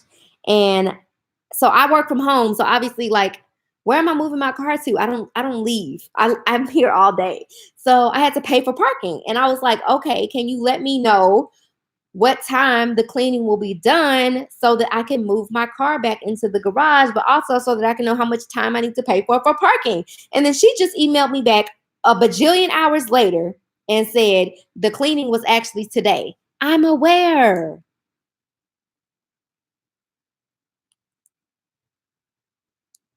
Stupid. Ugh. Ugh. Jesus Christ. She one of them people that don't read. I know it. Hi guys, are you successful with Facebook and Instagram ads? Because I tried so many times, little followers, no sales. Yep, girl, I run ads all the time. I'm not running any this week, and I need to, because what's funny is, so I'm having like the most amazing revenue week ever.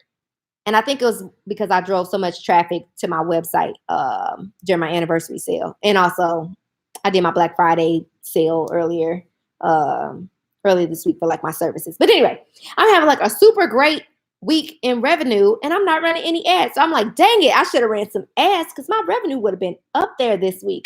But yes, I love running ads. I started running ads for my old job. At my old job, I was a store manager at a thrift store, and it was part thrift store, part boutique. And they gave me a budget for everything every month. So one of the things I had a budget for was marketing. So I got to spend somebody else's ad or marketing dollars every single week, every month, and test out running ads. So I learned how to run ads using somebody else's money, and now I run ads using my own money, and it works wonders for me. I love running ads. Love it. Are you running ads through the Facebook Ads Manager, or are you pushing the boost and the promote button on the apps? That makes a huge difference. If you are just promoting your posts and boosting them, you are just, in essence, increasing your reach. So your posts are being shown to more people, but not necessarily the right people or the people who are most likely to take the actions you want them to take. So depending on that, that might be one of the things to consider. But yeah, I love ads. I see a great return on ads. So this year I've spent about I want to say $2,900, maybe $3,000 on ads, but I've made about $13,000 running ads at this point. And I wasn't running them like every day or every month. It was just me randomly running ads. Well, not randomly, strategically running ads, but not running them for like an entire month or anything like that. So they definitely work. It's just knowing what you're doing is the key here. Found you on YouTube by searching something like open a boutique, something along those lines. That's awesome. What's it? YouTube and Google, like they send me reports and tell me how people find me. Most people find me by most of the people that find me by typing where to buy clothes for our boutique. Because at one point, now not so much, but at one point, I was the only person on YouTube who was willing to tell people where to buy merchandise. Like I was literally telling people what vendors to shop with, because that wasn't the thing. At first it was like, no, we don't share vendors because that's a no-no. Like I worked so hard to find these vendors. Like how dare you share these vendors with people? That was how it was before. Now, I guess everybody saw my little number go up on that one video and they're like, oh, let me go make me a where to find clothes for your boutique video so I can make my ad dollars too. So now there's a bunch of videos on YouTube about where to buy clothes for your boutique or whatever. So I guess I started a trend, I guess. It was so funny. Like I had so many people comment and was like, how dare you share this information? I'm like, it's just information. God. Ugh. Terrible. I don't have any friends in my new city, nor extra cash for models. Can I post photos from the neck down for a website? You sure can. Actually, not all of the photos on my website, but a good majority of the ones on my website actually don't feature my face. They all just feature my body. Girl. Ugh. Stupid. My first ad on Facebook wasn't that great. I mistakenly included men out of 200 people. One of them was men that was paying attention. Oh my God. I've been hearing that a lot. A lot of people say that men have been engaging with their ads, which is, so it's funny. I think it really, I guess, depending on what the ad is or like what it looks like, that could definitely have an impact on it. But I actually have ran my fair share of ads that were to both men and women. And I actually have had my fair share of men buy things for their women. So I'm like, I don't get a problem with that. I'll never forget the first time a man bought something from my boutique. I was so confused. I was like, is he transsexual? Is he, I don't know. All I knew was it was a man. And come to find out it was this guy. I didn't know him, but I knew his girlfriend. He bought something for his girlfriend. I was like, oh, then I was like, oh wait, duh. Men buy things for women. I never thought that they would buy clothes for women. I don't know. Anyway, so now sometimes I do run ads to men, not just men and women. So like for instance, one of the cool things about running ads is one of the targeting details you could do is like anniversaries. So you could say, I want to target people who have anniversaries in the next 30 to 60 days or whatever. So then you can create an ad and the text be like, do you have an anniversary coming up in the next 30 days? Your girlfriend would look amazing in this. Or tell your man that you want this dress and he can use this code to get 15% off, sis. And then they're going to be like, how did this person know it was my anniversary? Because Facebook told me. Oh my God, I love running ads. It's so funny. I've been talking about this all week because as an individual, I'm like, this is really scary. Like Facebook is tracking my life. But as a business, I'm like, this is amazing. Thank you, Facebook. Thank you for telling me everything about every person online. I really appreciate it.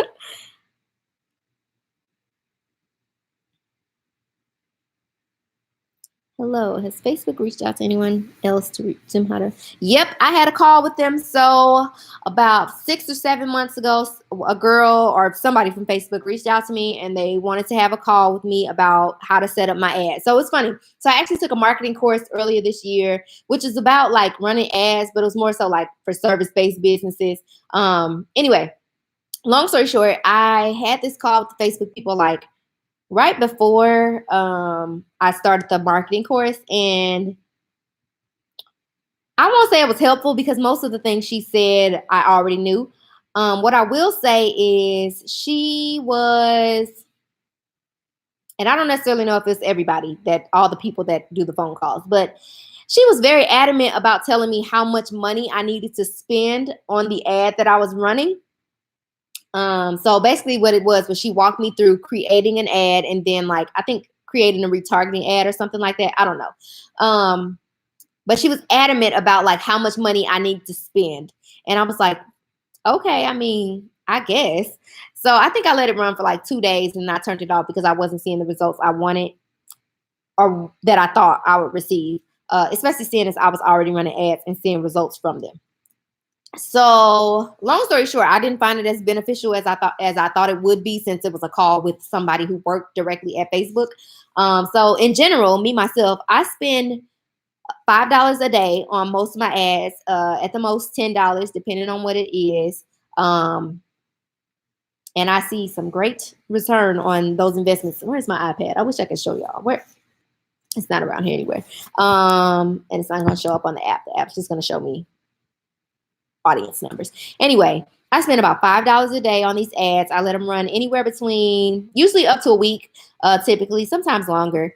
But yeah, I see some good return on my ad dollars. You're so funny. It's so funny. I didn't think I used to be funny. Now I think I'm hilarious. I think I've came out of my bubble a lot more being on YouTube because I used to be very just to myself, very mellow. When I talk to my family, I'm super nonchalant. They hate it. I'm very like mellow, very like one-toned. And they're like, oh my God, you sound so dry. And then I go to get on YouTube and I have all this personality. It's hilarious to me. Wow, how do you run your ads? Do you do conversion ads or just click to click?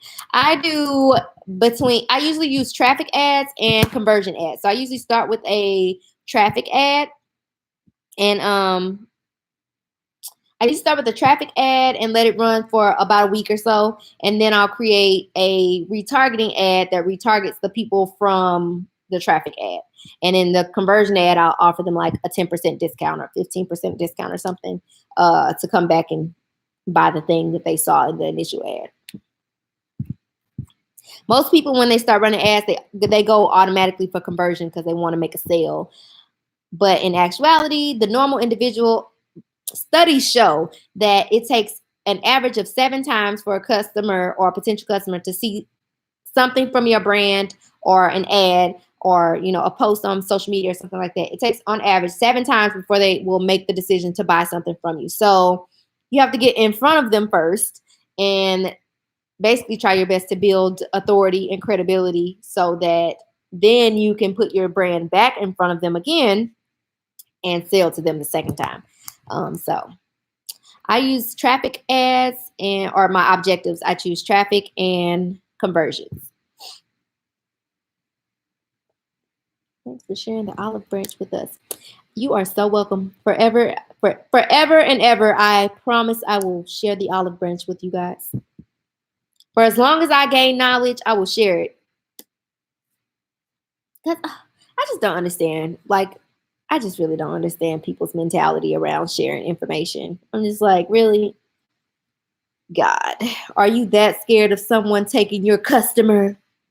Ugh. I have a pop-up shop in my home once a month, and I sell new and thrift clothes. So my Black Friday is kind of different. Oh, that's unique. I've heard of people that do like pop-up shops in their home. I would do one in my home, but I don't think my husband would be very happy about people knowing where we live. He's one of those weird individuals who's like always watching his back and just doesn't trust anybody. So paranoid. What's so funny is that it's only a piece of the info. It takes a lot more. So exactly. I'm like, I could literally get on here and tell everybody 72 different vendors. I could give you their websites. I could tell you what to say to them and everything. And at the end of the day, if you don't know how to sell it, then it won't matter. And that's why I try not to put so much focus on vendors. So when I first started YouTube, that very first video that got like a lot of views was about like where to buy clothes from vendors. And it wasn't necessarily like this is the most important information or anything. It was just like me sharing information because I felt like that was like one of the questions people often ask. And so as time progressed, I was like, I tried to make more content that was just business related because the clothing or the merchandise is a very small subset of the business itself. If you don't know how to sell it, if you don't know how to market your business, market them products, the clothes you have in your room over there in the box are not going to matter. They're going to be sitting there for a very long time. So yeah, I try to put a lot more focus on business in general instead of the clothing. I mean, a whole lot more. Exactly. A whole lot more. Go downstairs and tell your neighbor you're moving next week to your own palace. He bought for his lady. Yes, that's why I was like, wait. I'm like, who is this? I'm like, is he buying this for himself? And it was so funny. Like, I'm such a creep. So I went and like looked up the person's name on social media to see if I could find the person. I couldn't find him. But I was like, oh my God, I just need to know, like, is this a man who dresses in women's clothing or what?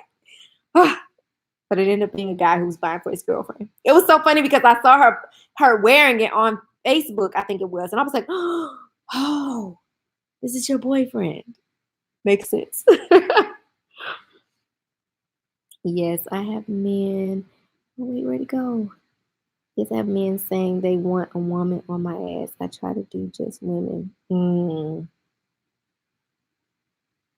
Got a lot of traffic from men as well, but I have been running ads via Facebook, boosting the posts. Try building an ad through the ads manager. It shows off curves and honey for me and stay in my comments. I bet. See, I don't have no curves. I'm straight up and down. No, I got a little bit of booty now. But anyway, yeah, I'm pretty little. I'm very petite. Plus, I'm married, so yeah. Plus, my husband don't play no games. He gonna come after anybody. If he ever see anybody comment anything underneath the post, he'll be like, "Shut the whole operation down." No, you ain't posting nothing on the internet no more. He crazy. Something wrong with him. It's so funny. He cracks me up. Wow, I usually need to spend over $50 a day. $50? a day. Okay, and what is that? Does that result in sales? Does that help you? What is that usually? What's your return on that?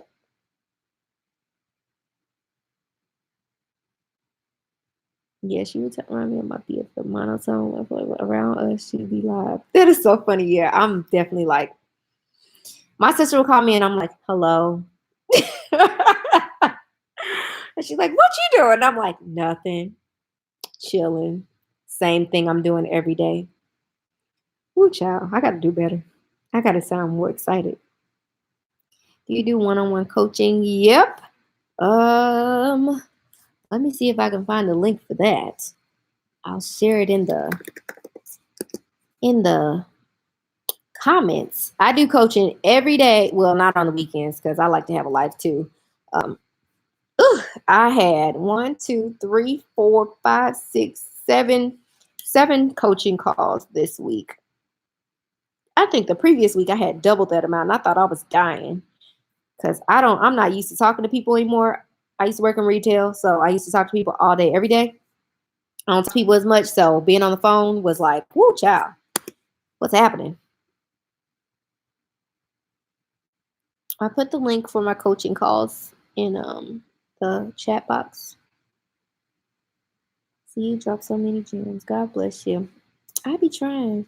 And it's funny, I don't even be trying. I just talk. I'm just like, there's not much to it. Just if somebody asks me a question and I have an answer, I'll give the answer. It's not much thought. I don't feel like I have to give much thought to that. I'm like, this is the answer.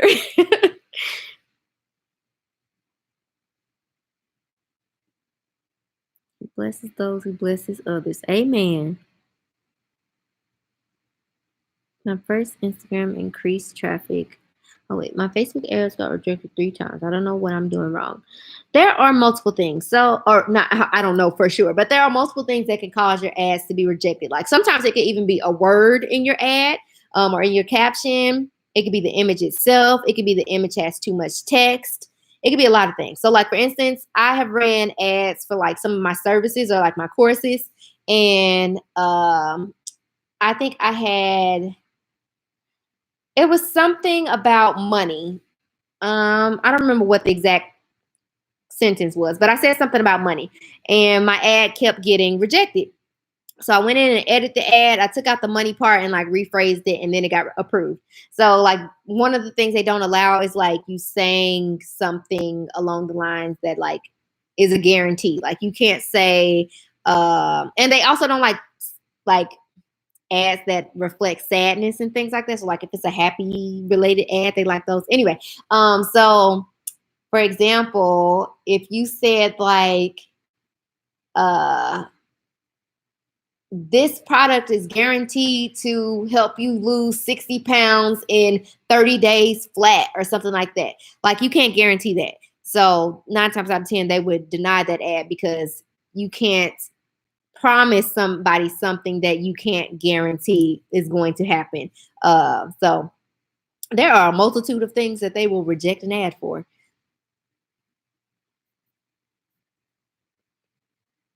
Started with 3 a day, and if it goes good, I increase $3 a day.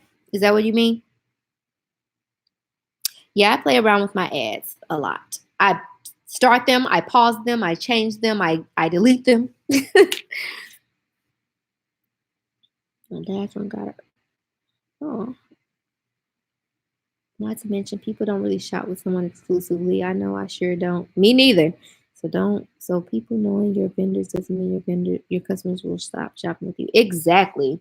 And it's funny because like, well, for me, for example, like my whole entire timeline is filled with boutique owners, and there's a lot of them that sell the exact same things. And I'm like, sometimes it's just a matter of who I saw it from first, really. It has nothing to do with the person. So yeah.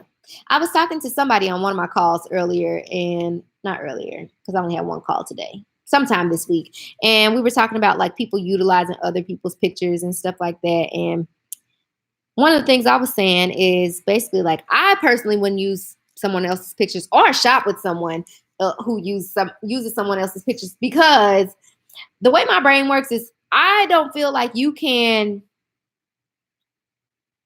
I don't feel like you are increasing your credibility or your authority in any way by utilizing somebody else's photos. Like, you are kind of deterring me to shop with you based off of the fact that you don't have your own photos. Like, you can't guarantee me that what you're selling here is the same quality as what is presented in this photo. And especially if you're using pictures from a well-known boutique. Like, I don't know if you guys are familiar with Nicole Lionel. Like, she's super popular. Like, I can look at any picture. If her head was cut off and I saw the picture, I would know it was her. All her pictures are very, like, I don't know. They're pretty much the same. Like, she's very good at her posing and things like that. You could cut her head off and I would still know it was her. And my brain would instantly tell me this picture belongs to Nicole Lionel, and something in my brain would trigger and tell me to go look at her page. Nothing in my brain would tell me to go click this person's website to go check out what else they have, because I've already established that what they are selling may or may not be exactly what's pictured here, because they stole somebody else's picture. And yeah, so now my brain is on Nicole Lionel, and I'm like, okay, let me go look at her page and see what she got going on, because this is cute. So I bet she got some other cute stuff too. So yeah, I don't know how I just got on the topic of that, but yeah. Anyway,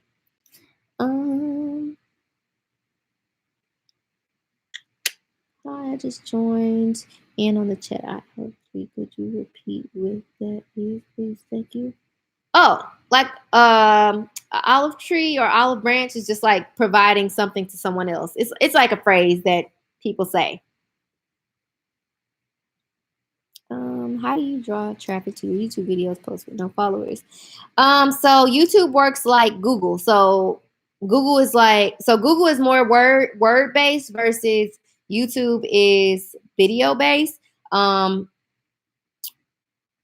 okay, so Google is like a word-based search engine, and YouTube is a video-based search engine. So search engine optimization plays a very large role in being successful on YouTube. So for example, I'm gonna use a boutique-related example and then circle back around to the YouTube. So if you name a product, I've been using the same name all week. If you name a product on your website, the Jasmine dress, and this item is a blue romper, there's no way for a customer who doesn't know that you exist to find your business organically based off of the Jasmine romper.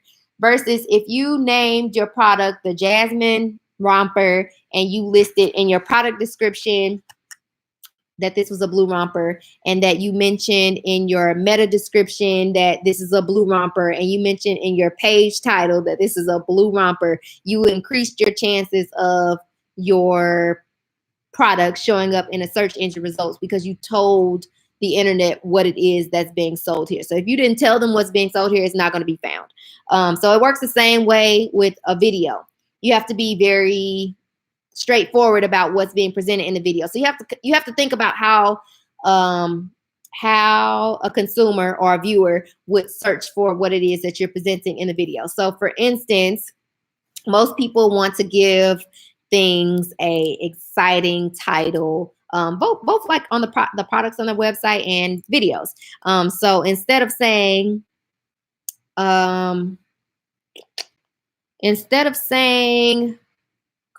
let me think of an example. Instead of saying, so say your video is about like how to make $1,000 in one day on social media or something like that. Instead of being straightforward and saying and titling your video how to make money on social media or how to make $1,000 on social media, people will choose a title like I made $1,000 on Instagram today or something like that. Like, a person isn't going to type into a search engine, I made $1,000 on social media today. They're going to type how to make money on social media or how to make $1,000 on whatever platform or whatever.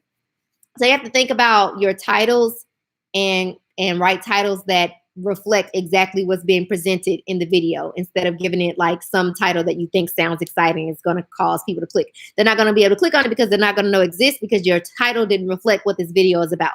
So Google and YouTube, they're not just like there's not people like sitting around listening to the content of the video to decide what the video is about so that they can show it to the right people. They are relying on you to title the video correctly, to use tags at the end of the video and all that to tell them what the video is about so that they can show it to the right people. So I was able to drive so much traffic to my YouTube videos when I didn't have any followers by making my titles very straightforward. So I said, where to buy clothes for a boutique, because that's what people were searching. Where to buy clothes for a boutique. I have a blog post on my website so when I first started blogging, I mostly blogged about like general fashion and stuff like that. And then when I started blogging about boutiques, I did the same thing with my titles on my blog post. So like I made a post about where does Fashion Nova get their clothing from. The title says, where does Fashion Nova get their clothing from? So you have to be very specific and very straightforward about what's being presented to drive that traffic. That's it. Maybe 3 times the money, not getting what you are saying. That's for sure. Gotcha. You run them through the ads manager? How late are your coaching sessions? So I'm in central time. So typically they go like 5:30, 6:30, but sometimes depending on, sometimes people contact me and say, they're not available during those times, and I'll just extend the time or manually put their appointment in. So has your husband always been supportive of your business and the time that goes into growing and being successful? Not exactly. So we definitely had our patch of time where it was like, all you talk about is this business, and your phone's always in your hand, and you're always taking pictures, and and now it's like, okay, now it's like he can see that I'm passionate about it. He can see that it's making money. So yeah, I would say he's much more supportive now. At first it was just like an annoyance, I guess you could say. And also it was the same with my friends too. Like it was just like it was a changing in dynamics of our relationships, I guess you could say. Whereas when I was working, a 9 to 5, we could all come together and complain about our boss and how our day went and just like how everything sucked and all that. And then when it turned into, and it wasn't, and so let me make it clear, I wasn't bragging. I was super just excited about what was happening in my life. And you naturally want to share it with the people that are closest to you.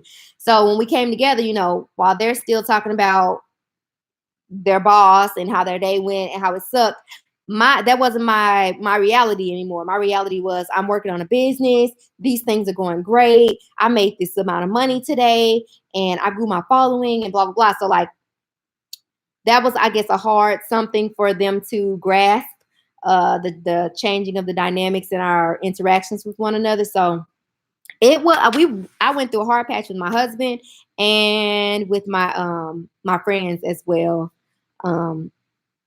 Yeah.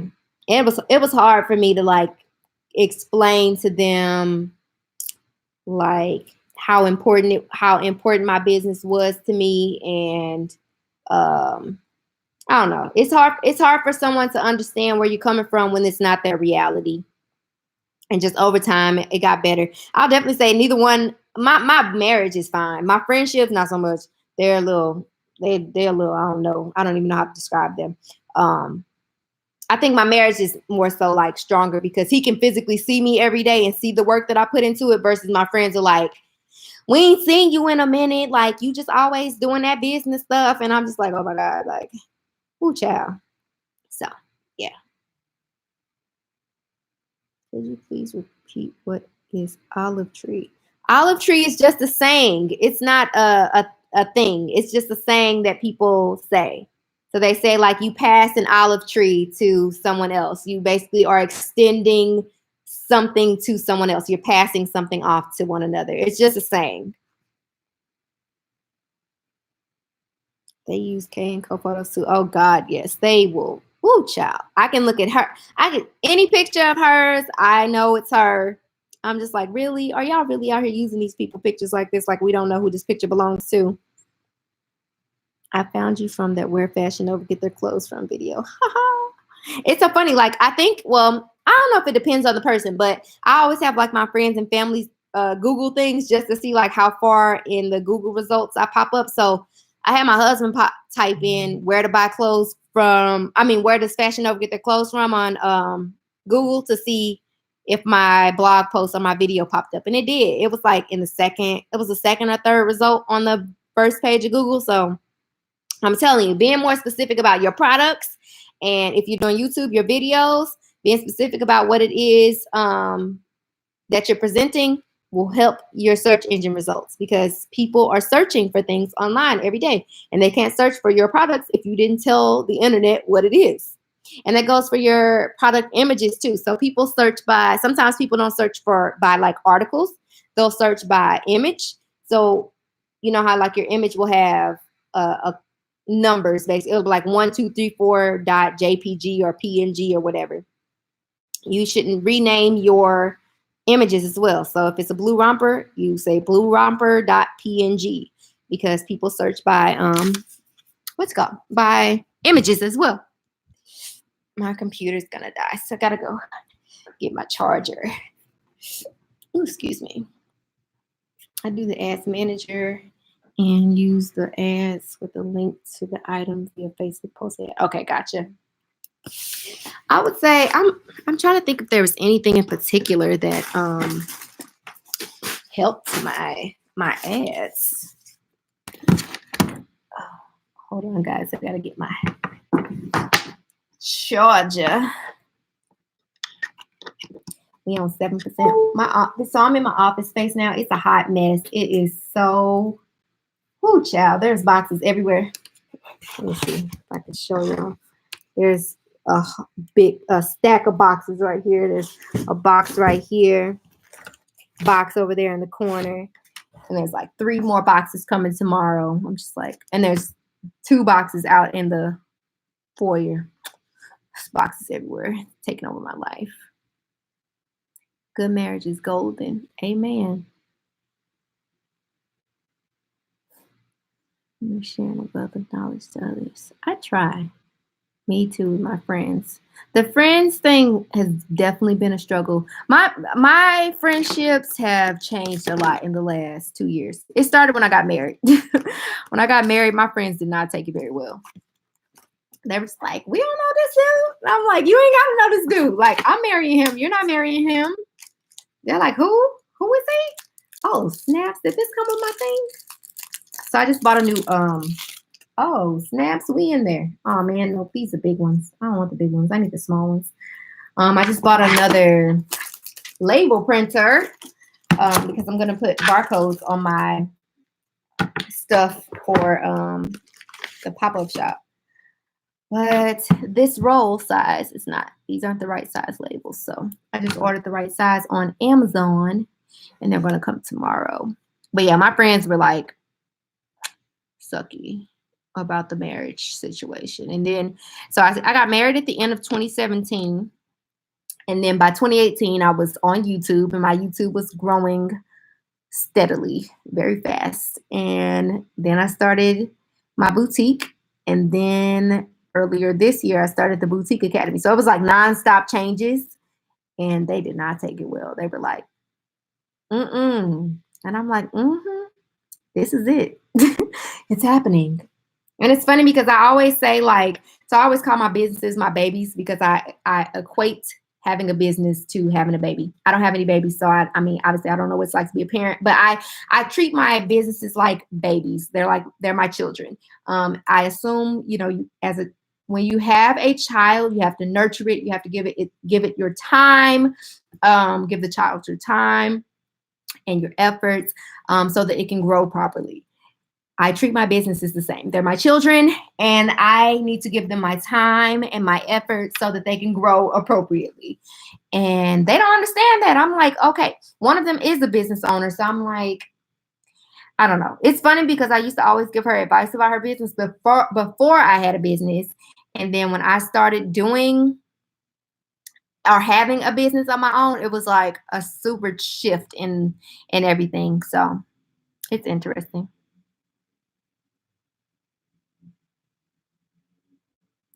Hey, Janice, what are you doing? Wholesale home, new items. Nope. But I'll tell you, there all those teddy bear coats are from Love Tree, every single last one. Um, what else is out there? This is a dress right here. It's from Win Win Apparel. This is a set. These are the things I got to take pictures of, by the way. This is a set, a pant set with a matching crop top. It's from it's from Miss California. And then I ordered some stuff from Zanana. That's it. Everything else that's out there is stuff I did a video on about 2 weeks ago. No, it was about maybe a month ago now.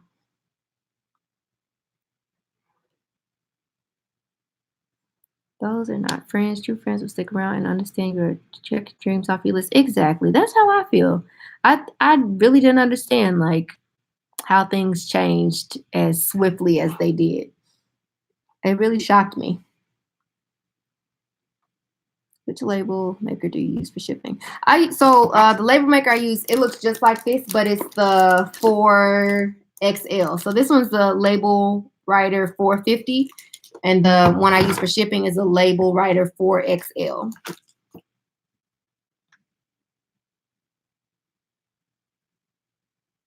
What you be doing a Black Friday sale on your coaching? Yep. I don't know what the promotion is going to be yet, though, but I will be. Your relationship stuff sounds like fun. I took my BF to actually see my work to be like, oh, this is for real, for real. Yep, right. So like my husband the other day, because I've been talking about wanting to do custom t-shirts and stuff like that. Because I started doing like getting printed shirts through Printful. And one of his friends posted online that he had I don't know what it's called. It's like I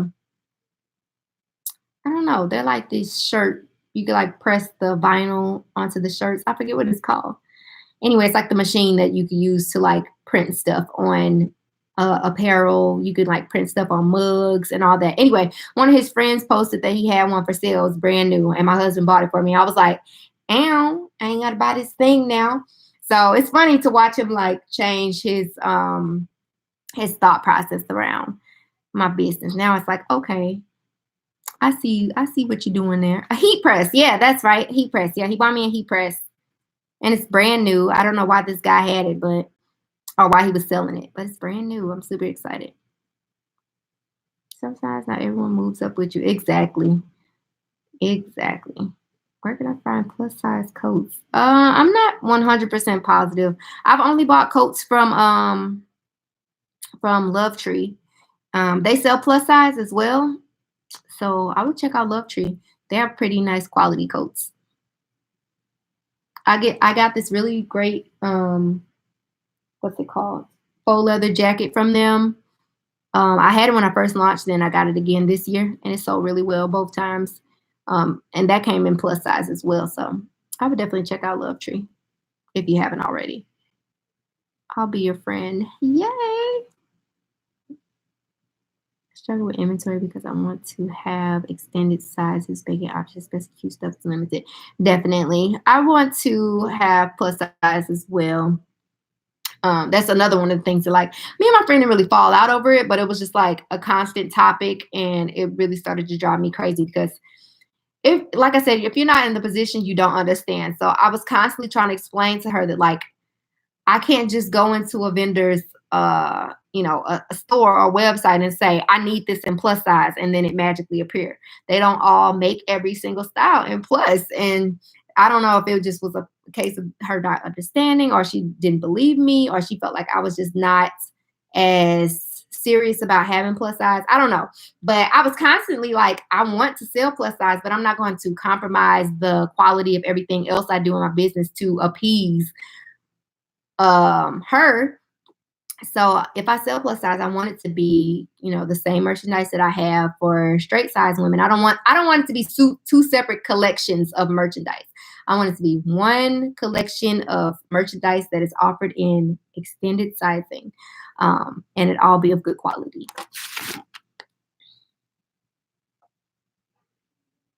I want us to be friends. I love boss friends. We can all be boss friends, y'all. Hold on, I'll post a list of vendors in the comments. Yes, go for it. Thank you. What's the best plus size vendor? Danielle just posted some blue pepper intro. I never know how to pronounce that. Jodiful. I don't know, but yeah, 143 Story. I've shopped with all of them, not for my own brand. When I work in my old job, I shop with all of those businesses, and they all have good quality clothing. Odie. I've never shopped with Gilly or Jilly. Hayden Los Angeles. I've shopped with them. I like Hayden Los Angeles. They also have kids clothes too. I was part of a pop-up shop this summer, and the only women who showed up were plus-size women, and I only had spot. Oh, that sucks. So that's actually one of the things, like, I won't say I'm worried about, but I know I'm going to run into this weekend. Definitely going to be some plus-size women at this event. It happened to me the other 2 times, and they're like, "You don't have plus?" And I'm like, "No." But what's funny is, so was it the last time or the first time? I think it was the last time. The last time I did it, she actually positioned my space next to a plus size boutique. So that was helpful. It kind of like combated the fact that I didn't have plus size, that it was one right next to me who did. So can't wait until my husband gets on that level. Between working a full-time job, 2 kids in the business, my husband's struggle is so real. Oh, I can imagine. It's like, I will say, like, I want children, but I'm also like nervous about it because, like I said, I consider my businesses to be my kids. And not that I feel like I would put my businesses before the children, but knowing how much work and time and effort it takes for me to maintain my business, imagining having to take care of a child as well, while also trying to maintain a business, I'm just like, oh my God. And maintain my relationship with my husband, I'm just like, oh, child, how am I going to survive? So I can only imagine what it's like. Do you like Giddy? I think Giddy is great at what they do, which is overselling merchandise. They just are a distributor. They buy wholesale and resell it at an increased price. So the quality of everything they sell is pretty good. It's just that you're going to be overpaying for it. Latisse and Hera have extended and Mercy as well. Really? I knew Latisse did, but I didn't know Hera. I didn't know Hera did. I feel like everybody has Giddy stuff. Exactly. Everybody does. Still don't know how to pronounce Jodiful. Right. I don't know what it is. Jodiful. I don't know. Yep. I carry both size rings, but my collection is smaller because of it now. That makes sense. Yeah, and that's another thing. So like plus size merchandise, it'll cost like $1 more or whatever. I'm just like, oh my God. I've seen some that were like more than $2 more for the plus size merchandise. And I mean, I guess I kind of get it, you know. I mean, you got to use more fabric or whatever, I guess. But I'm just like, oh, plus will spread your mind, then harder to sell. That's what I feel like. Exactly. And it's so funny because, like, yes, the statistics of the world say that the large majority of women are plus size. However, I don't feel that that makes it easier for us to sell plus size merchandise.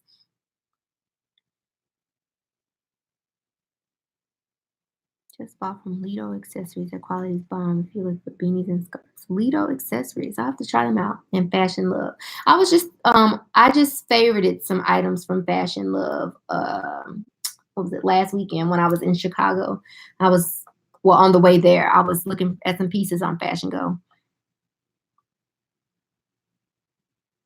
Found that so many people were asking if I carry one style in plus sizing. Same with the straight size when I was at. So I'm trying to know the strategy of carrying all styles and ranges. I hope it goes well for you.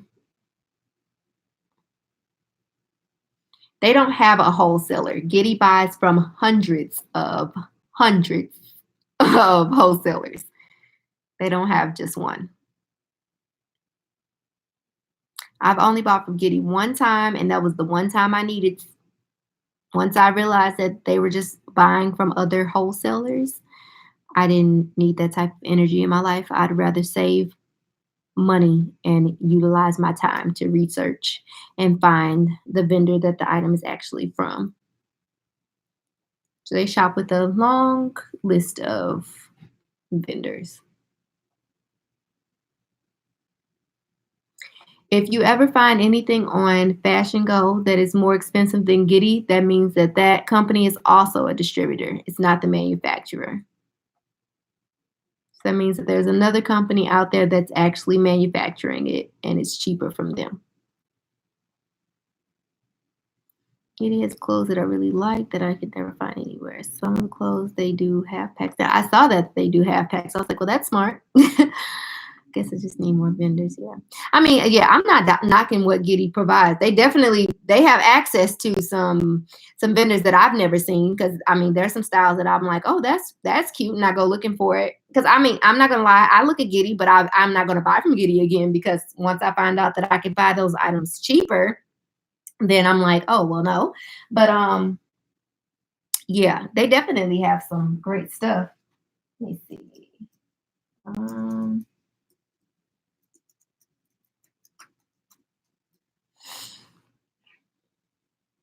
Harder to sell, but I think it's because people are timid about approaching and also about trusting the product. Plus size, old pictures of and I don't like asking, but it's not obvious that my size is out. Yeah, I think that makes sense. Definitely, that makes a lot of sense. That makes a lot of sense. And I wonder, like, so would you say like it's already an assumption that it's not that the item isn't available in plus size, so they don't ask? Would you say that that's the case?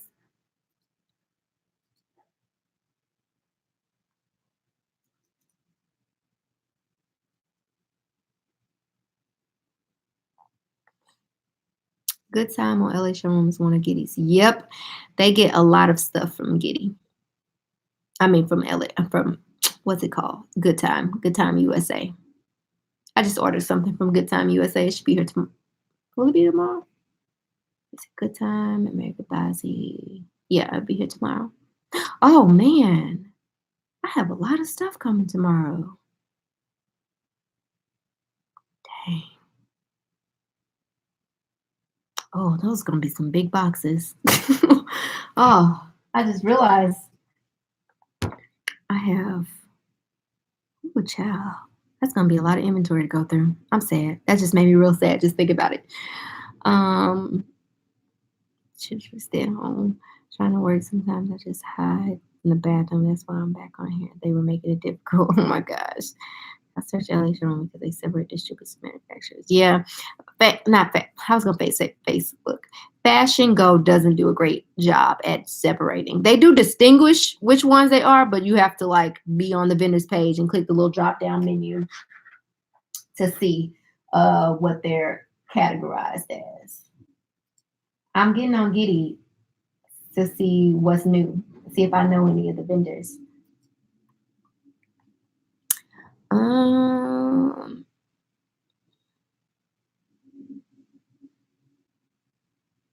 Actually, I wouldn't even say they get it made special from Good Time USA. When I had my retreat in May this year, when me and the women went out to the fashion district, one of the girls asked me specifically where she could find Good Time USA. So this is before I even knew what Good Time USA was because I didn't shop with them personally. So I knew they were in the fashion district, but I had never seen it. So that morning we got to the fashion district before any of the stores opened. So she was the first person to walk through their door. She was waiting outside for them to open their door. And they were just getting ready to unload all of their new boxes of new merchandise. And the man in the store literally told her that it was a good thing she got there early because all of the stuff in the store would have been sold out by the end of the day, likely because Giddy was going to buy it all. So I would say it's even a case of just us not being fast enough and Giddy being extremely fast, or a case of like the vendors literally giving them first access. They're probably like sending them their line sheets and telling them, "This is what we got. Here you go," because they know they're about that. They know that they will buy it.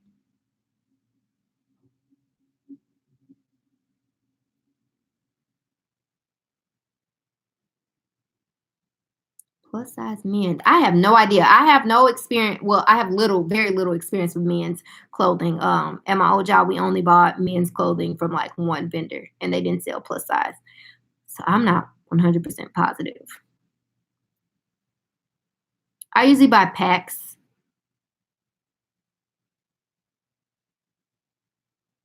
If you're launching the Cyber Week, you definitely need to have increased marketing efforts because retailers will be marketing super heavily. Everybody's ad budgets are increased. So if you're not heavily marketing, you'll just your content will just get lost in the sea of content that is paid for out there. So I would say I'm being 100% or being very honest with you. I would say it will be extremely hard for you to stay afloat and compete with all of the people who already have existing audiences and all of the businesses that will be paying for marketing efforts. It could be extremely hard. So increased marketing efforts and staying focused, staying motivated, and not letting up. Whatever you thought you were going to do, I would say do that times 4. That would be my advice.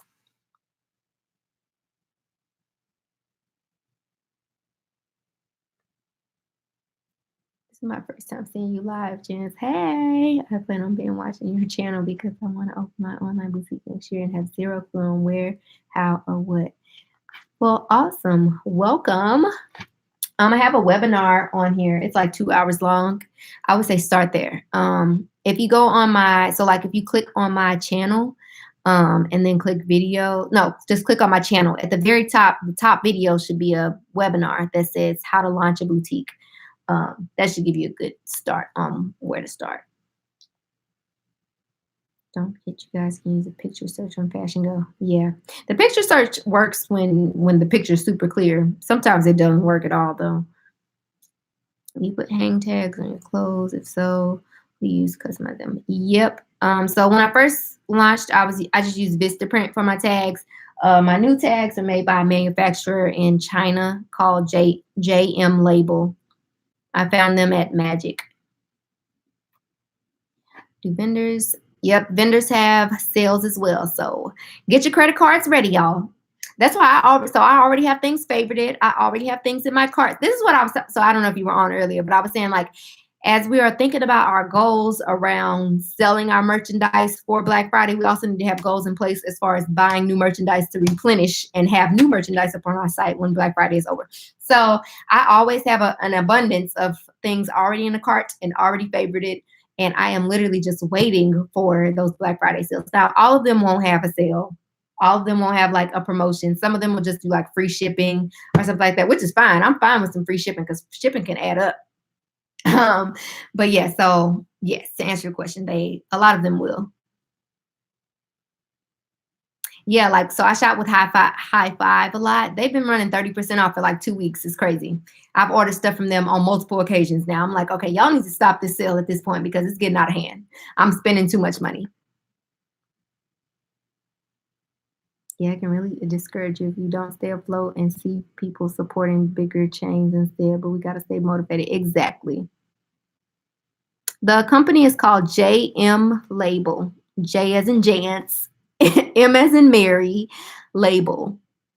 If you're going to search for them online, don't search jmlabel.com because it's a Chinese company. So you need to search jmlabel.cn, N as in Nancy. Yeah, if you sign up for the vendors' websites, they tend to have better promos. Some of them are the same. So like High Five right now, they're running 30% off on the LA Showroom, Fashion Go, and their website. But I usually, the vendors that I like and that I shop with frequently, I have accounts on their on their websites. Yep, lost my IG page with 56,000 followers. Wow, that sucks. It was before tax season killed me. Had to start all over with the algorithm. It's so much harder. The algorithm sucks. It sucks. And it sucks even more if you have a huge following of people who don't necessarily care about what it is that you post. So like some people will follow you after seeing one post that they liked from you, not necessarily that they cared about your company or what you had to provide. And so like those people probably will never see your post again, which is like the honest to God truth. It's crazy. I've been explaining this algorithm to people all week. It's so funny. Every time I explain it, I think I add an extra bit of information because I'm like, this algorithm is stupid. How do you feel about boxes versus polymailers? I use polymailers more than boxes. Really depending on what shipping service you use will determine like typically what's the best option to use. But using a polymailer is usually the cheapest option because obviously a polymailer weighs less than a box. But I ship through USPS, and usually by priority mail. Sometimes first class mail, depending on the weight of the item. I very rarely use flat rate because flat rate usually ends up being a higher cost than my price at priority mail. So I usually use polymailers. Oh yeah, obviously if it's a huge order, I have to use a box, but if it's a small order and I can fit it in a polymailer, it's going in a polymailer. Yes, I gotta save that money, honey. Okay, girl. Yes. Oh shoot, I forgot to mention I'm having so I'm starting a four-part training next Tuesday. I think it's Tuesday on the 26th. So on the 26th, I forget what the next. Basically, there's 4 sessions, and each session is about a different topic. So the first topic is all about sales and promotional strategy. Then the next session is about content creation, how to create consistent content for your boutique and do it in bulk. And then the next session is all about marketing. And then the next session is all about preparing your business for 2020. So that starts next Tuesday. I'm super excited about that. I only got 3 spots left for it. It's $100.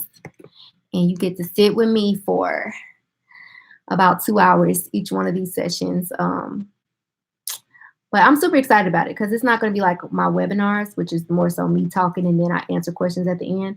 This one's going to be a lot more interactive. So people can ask questions that are like geared towards their business and get more like strategic advice that they can apply to their own business versus me talking super in general. So I'm excited about that. It's gonna be a fun time. Oh, here, I'll put the link in the chat.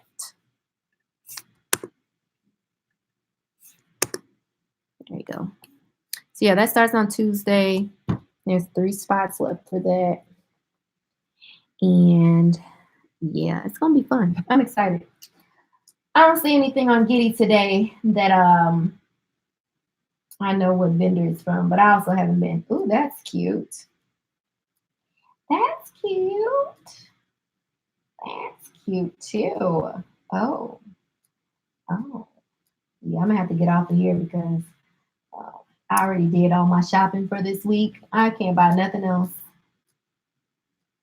See, now what I will do, however, is if I see something that I like personally, I will go and buy it from their regular website. So if you guys didn't know, Giddy didn't start with wholesale. Giddy started with, they were basically an online boutique.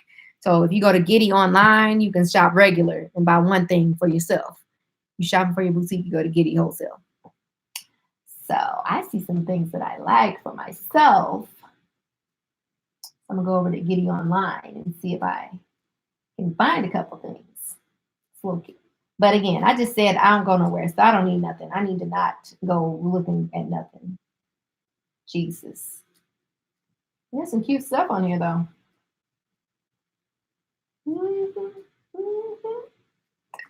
Excuse me. All right. Any more questions, guys? I've been on here for 2 hours and 30 minutes. Sorry, what name? It's JM Label. I am typing it in the bar. They're in China. So if you're looking for their website, you have to do cn.cn at the end. And I didn't shop on their website, so if you have problems navigating it, I can't help you because I placed my order at Magic, and then I talked to them directly every time they needed something from me. So I've never been on their website. I just know what the website URL is. You guys need to go to Magic. If you have never been to Magic, you should come to Magic. Even if you only do it one time, you should come to Magic. It's a great experience. So I also got custom bags from them. I'll show you guys the bags I got. Ooh. Oh, I don't know if y'all can hear me stepping all over packages. These are my bags that I got from them. I have my business's name on it. Oh, you can't see that side, but yes, it has the name on it, and it has the rope handles. So this is the larger bag. This is the size of that one. And then I got one that's like maybe 75% of this size. So yeah, when I was talking earlier about my pop-up shops and like how I've improved everything over time, that's what I mean. Like my branding has changed so much since I've only been in business a year, and my business has changed so much in the course of that 1 year. And yeah, super excited. I just realized my phone is on silent, and if my husband calls me and my phone is on silent, he gonna cry a river. Cause he a crybaby. Not for real. I'm not. Don't tell him I said that, y'all. Don't tell him I called him a crybaby.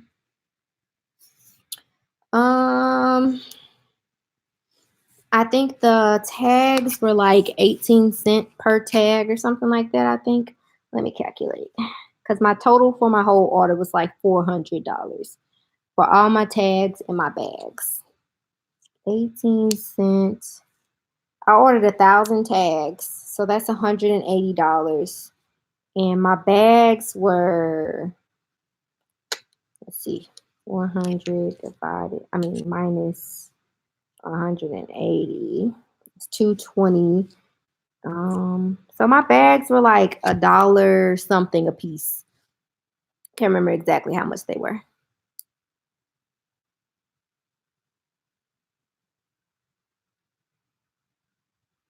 You just need to have a registered business. Once you sign up on the website, they'll send you an email and tell you what required documents you need to submit.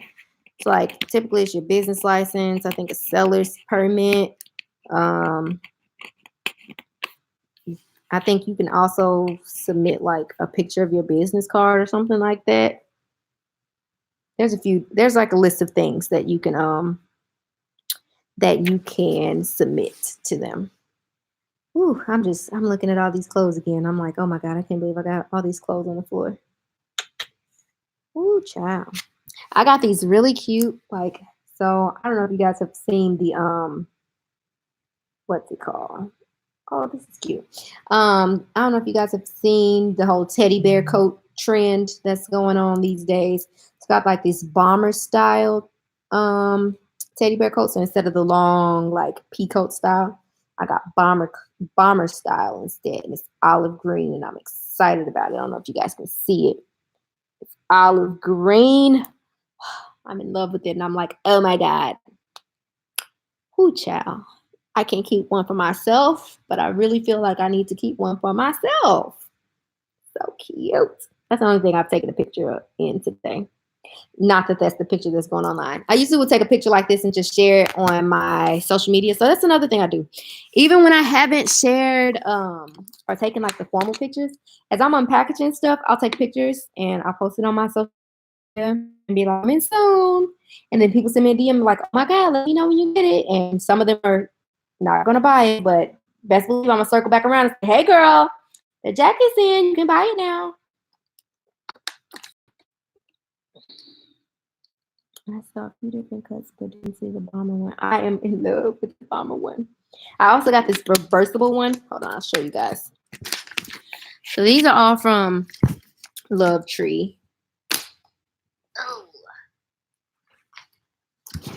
So This is the reversible one. So it has this navy pocket, and the inside is completely navy. So you can actually flip them inside out. It's completely navy. And there's a zipper pocket on this side too. So yeah, love these. Do you think the Giddy price difference, the big savings, the prices are like $1 higher than the listed manufacturer price in LA showroom? Sometimes it depends on the vendor, honestly. Like I've seen some pieces that were, I don't know. Well, I don't know how I would find that, but I've seen some pieces that they had that were like extreme difference in price. Let me see if I can find it. I actually shared a post in my Facebook group about the difference in pricing. So sometimes it's not huge. And sometimes it's like, whoa, what's happening there? But also, I'm thinking about like how much money I am spending as a whole. Like those dollars add up over time. And then the shipping costs and all that. Once I calculate it, I'm like, okay, I could have bought a whole nother pack of something from another company. So it really depends on the item, honestly. Let me see if I can find this post. If anybody didn't know, I have a Facebook group. It has like 5,000 people in it, and they talk about boutiques all day, every day. They ask each other questions and help each other out. So, okay, so this is a post, and I shared pictures of items that were posted on Giddy and the vendors that they're from. So, this first one listed on Giddy was listed as $47.50. On Lattice's website, which is where it's from, listed as $28. That's a huge difference. So, like I said, it depends on the vendor. Let me find another one. So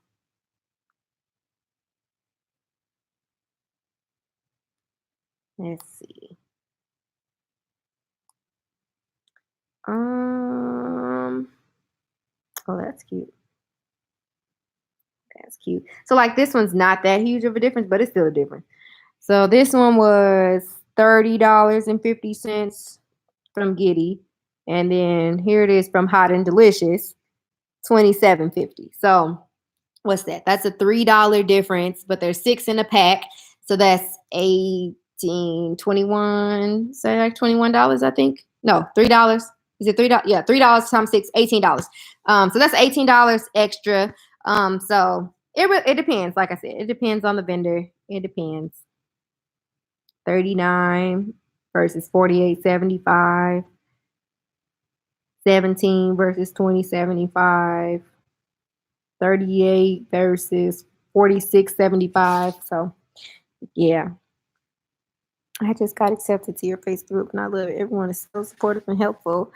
Well, that's awesome. I'm not in it I'll be honest, I'm not in it very much because it used to overwhelm me. Before I was the only one managing, and like I said, there's 5,000 people in it. So like I was approving posts all day. People were asking me questions all day. I was just like, oh my God, I'm gonna pass out. So now I got like 5 people moderating it for me, and I'll pop in here and there, especially if like somebody tags me or somebody asks like a specific question that I have the answer to. I'll answer it, but I'm not in there too much. The Facebook group is called Boutique Success. I'll type it in now. Bar. Where did you get your branding done? So nice, mine really good. So I designed my logo on Canva, which is free.com, free 99. I just chose a font that I really liked and increased it to the size and put it on a white background. So that was it. Honestly, I just redid my logo, and then I chose new brand colors. I researched colors online to see like what colors look best together, and I chose pink, a shade of pink, a shade of yellow, a shade of like navy-ish color, and then I think orange. I don't use the orange very much. But that was about it. And then with the bag, so my logo is actually black on a white background or black on a transparent background. But when I got my bags done, I told them that I wanted the font to be silver, not black. And so they were able to do that. So now I'm like, oh, snap, I want everything to be silver. I got to get out of that phase because I can't afford to make everything silver. I'm in the group. It's so helpful. That's awesome. I can't believe how much that group has grown in a year. It's crazy. Well, I mean, I guess I can because my YouTube channel grew and people found it through my YouTube channel, but it's crazy. Honestly, I can't believe I've been on. I want to take a picture of my. I'm gonna do it. I'm gonna take a picture of my um how long I've been live and share it on my Instagram and see if anybody comes over here. They're gonna be mad because I'm about to get off. I can't believe you guys been on live with me for over 2 hours. That's crazy. So what's funny is, I never intentionally get on here and stay on here as long as I do. So, but the way that not Instagram, YouTube works as far as like paying people. Now, granted, I don't know how it works with lives, but with videos, basically the more ad time you have on your videos is how you get paid. So like the longer your video is, the more ads you can add to it, which means that you can essentially get paid more. But I think it depends on like if the people skip the ads. So anyway, I don't know if lives work like that. And if they do, I'm gonna start going live like 3 hours a day so I can increase my time. Well, then again, but I don't think ads run on live videos. I don't know. Maybe they do. I'm gonna have to go watch one of my old live videos and see if that works. We gonna see. What are your top 5 vendors that are good in price and not too pricey for like basic looks? Love Tree, Zanana, Iris, High Five, and what's another one? What's that other one? Heart and Hips. That would be it. They always have like basics, always good prices. The ad runs at the beginning of your lives. Oh, for real? Dang, I didn't know that. Well, shoot, now I'm like, I got to go live for 3 hours a day, every day. Dang. Well, now I'm like, well, I might as well just stay on this one for 3 hours. I'm almost there. That is so funny. Hilarious. I would have never known.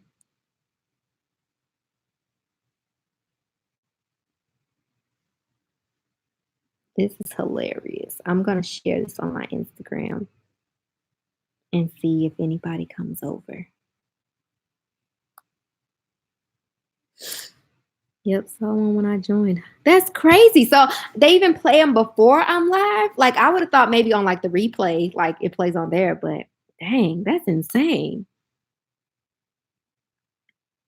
Wow. Every time you click out and back in, you got to watch another one. Wow, I didn't know that. That's crazy. I didn't know like so when I upload a new video, once you upload a new video, like you can go in and edit and say like where you want the ads to show up at.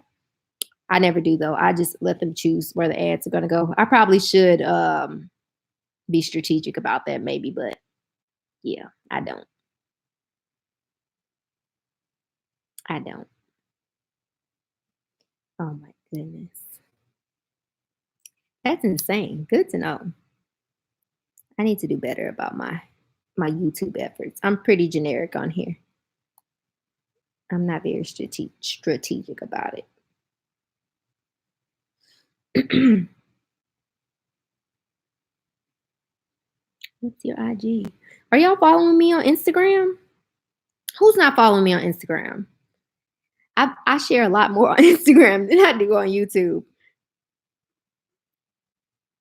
Some days I honestly forget I have a YouTube, which is hilarious because I get paid from them. You would think I would remember that. And I don't. I don't remember.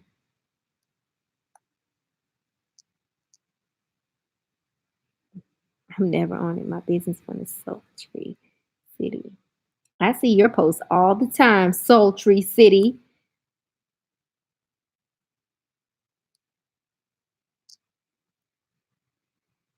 Almost 3 hours.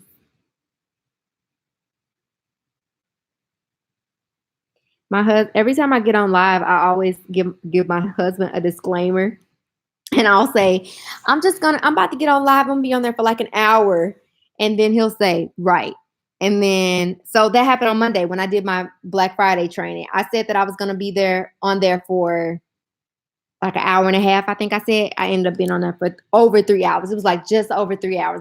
So I texted him and I was like, I was on live. I was on the session for over 3 hours. He's like, see, I told you. So funny.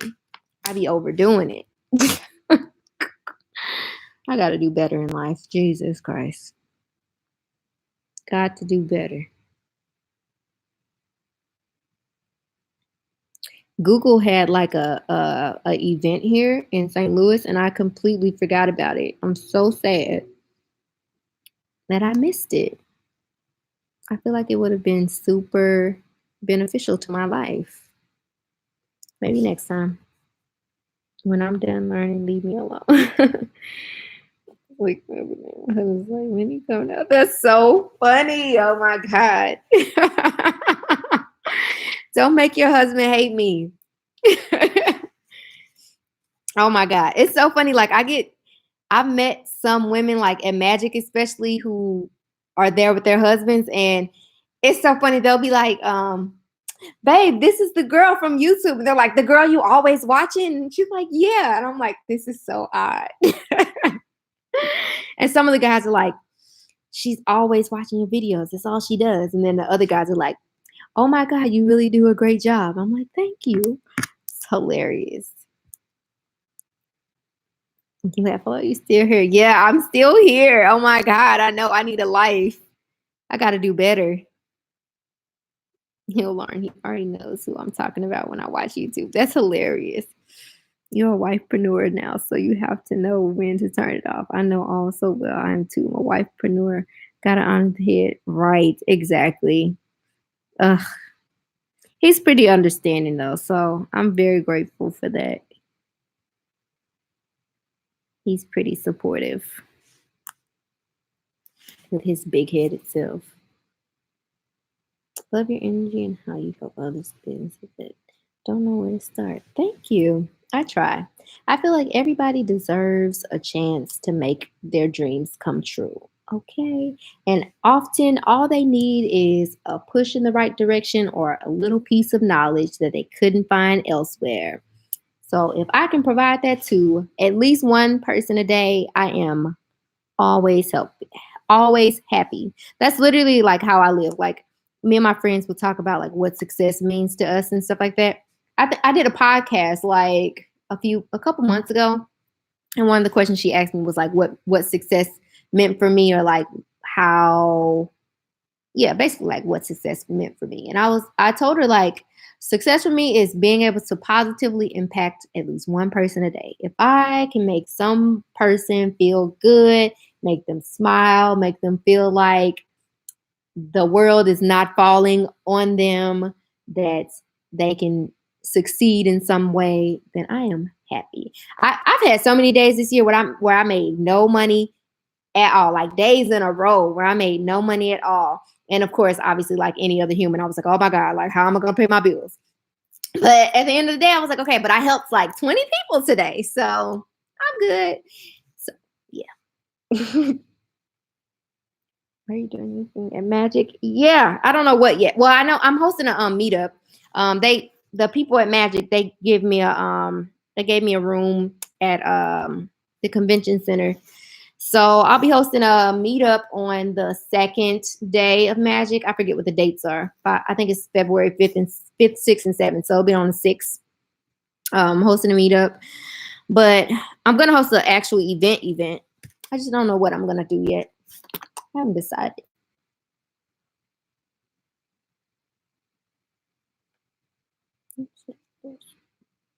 I didn't even know you were live. Facebook was playing. Hey. I always stay at what's it called? When I first started going to Magic, I used to stay at, it used to be called the Monte Carlo. Now it's called the MGM. Now it's called Park MGM. So they increased their prices just a little bit. But lately I've stayed between Park MGM and what's the other one? The Luxor. Do you need a vehicle in Vegas or Uber? Uber.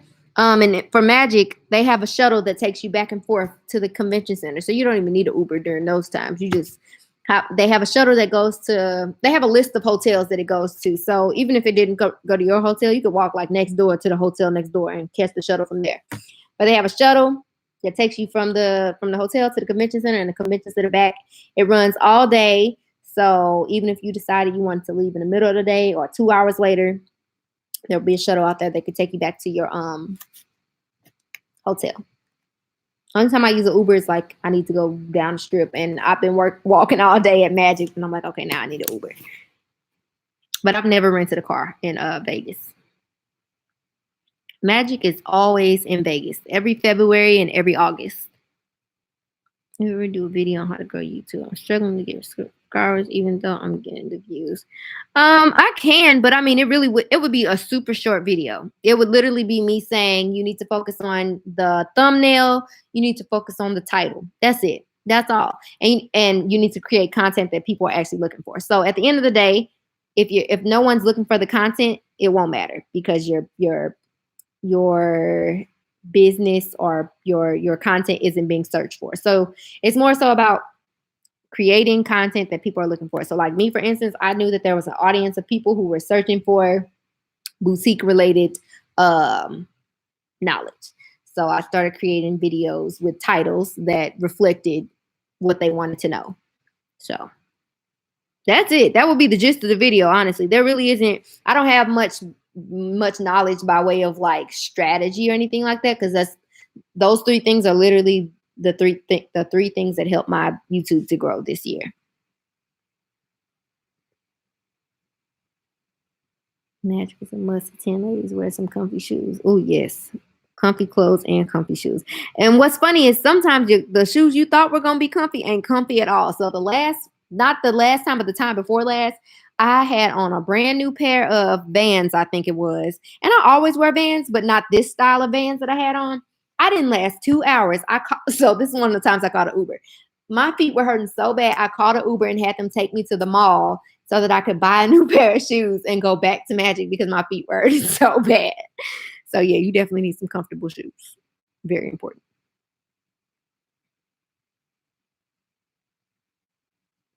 I don't buy shoes, so I don't have any recommendations for shoe vendors.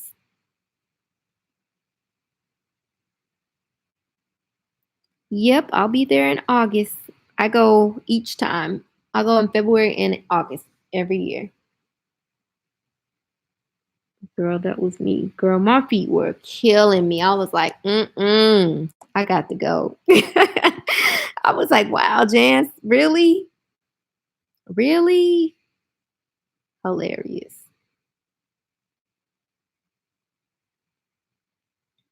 Yes.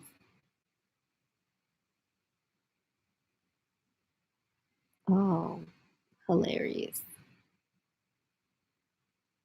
Call me. Hilarious. I asked on my Instagram what people's plans were for Black Friday. And someone said to call me. I don't know if she has my number. Actually, I think she does have my number. I think she's one of the girls who I had a coaching session with earlier this week. That's hilarious. Haven't purchased yet. Oh, Cupid seems pretty reasonable. I've heard, I think Joya. I know Joya sells accessories. I think they also have a shoe store in the fashion district too.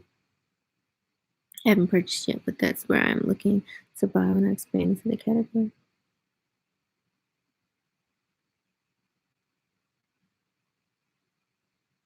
I wouldn't say there's any top vendors for dresses. There are thousands of vendors out there that sell dresses, and all of them have different pricing and different styles. So, more so need to know your price range and the style of dress you're looking for. And there's a lot there's way too many vendors that sell dresses to narrow those down versus with like shoes or accessories. There aren't too many like on Fashion Go and things of that nature. So yeah, I bought dresses from probably 50 different vendors at this point in my life. Maybe more than that. Let's see. 1, 2, 3, 4, 5, 6. There's 6 dresses currently on my floor, and all of them are, nope, 7 right there. Okay, yeah. So there's 7 dresses currently in front of me, and all of them are from a different vendor. Fashion goes overwhelming in a good way. Yes, exactly. Same with magic. That's how I feel about magic. Magic is super overwhelming, but in the greatest way possible. I love it so much. So I put this bingo thing on my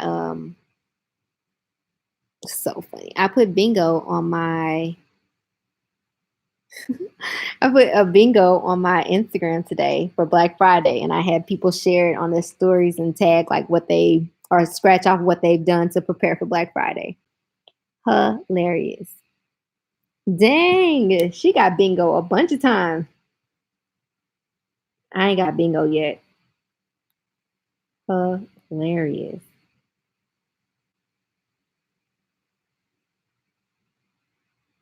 Yeah, I suck. I need to do so much in my own business. It's crazy. I got to get my life together. I'm going to have to use the coach call if I need a pre-launch strategy. Yeah, girl, call me. I said call me. Well, sign up for one and I'll call you. I hope you can this live so I can go back and look at it. I've been frozen offline since 7:30. Oh, wow. Yeah, I'm going to save it. Don't worry.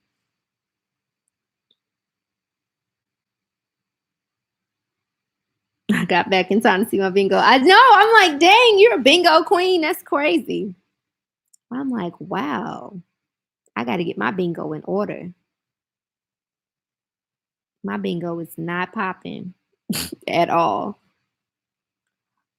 I got to do better. I'm amazed at the things I get likes on Instagram. It's hilarious to me.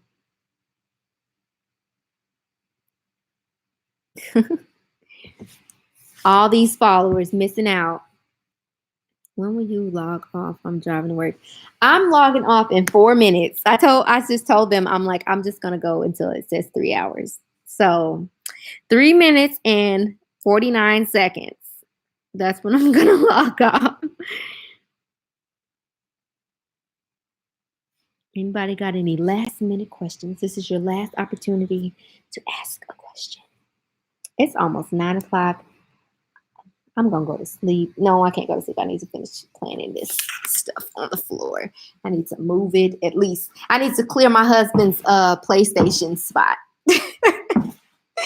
so he doesn't have a heart attack. Oh, I'm just gonna move it backwards so he doesn't cry. Oh. Oh. I've been working on my other business. What kind of other business do you have? Just tuning in and it's over. Don't worry, it'll be saved. You can rewatch it. Don't fret. Oh, that's a lot of teddy bear.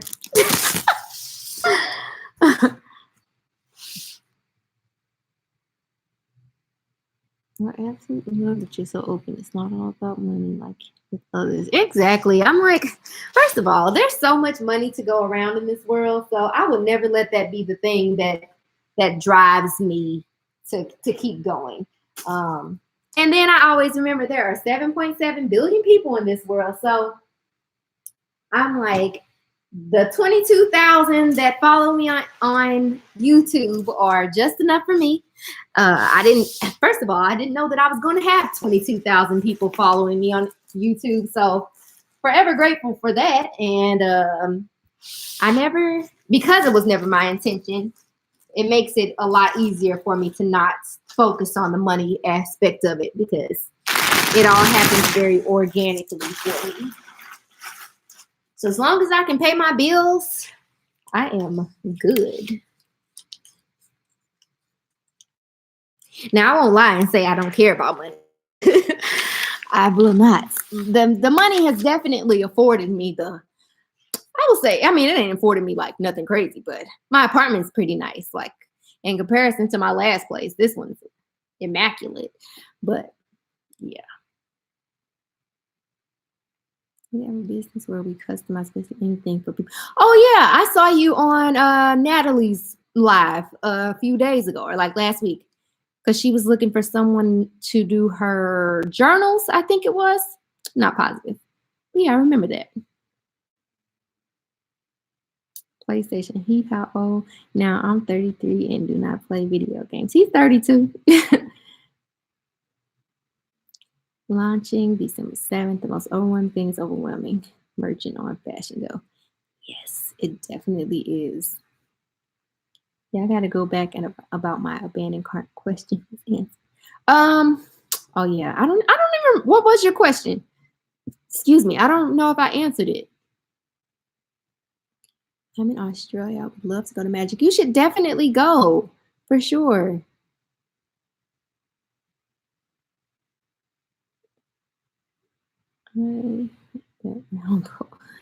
Over simplicity. Thank you. I notice getting on live helps, but I'm so scared. Any tips? I would say start with just sharing videos in general first to see and getting comfortable with yourself in front of a camera and like just creating videos. So like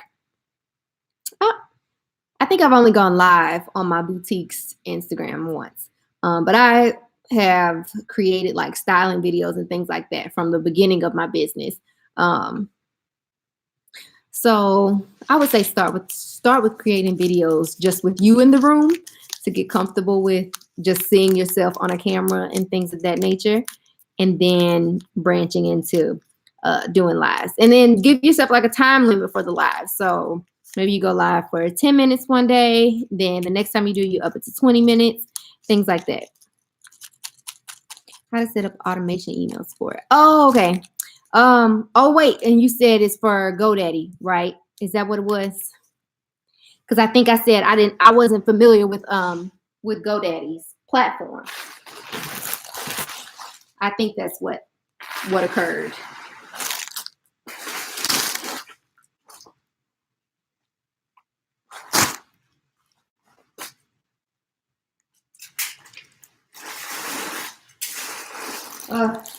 I have so many pictures to take tomorrow, which means I got to put some makeup on my face. Ugh. Ugh. Ugh. Oh.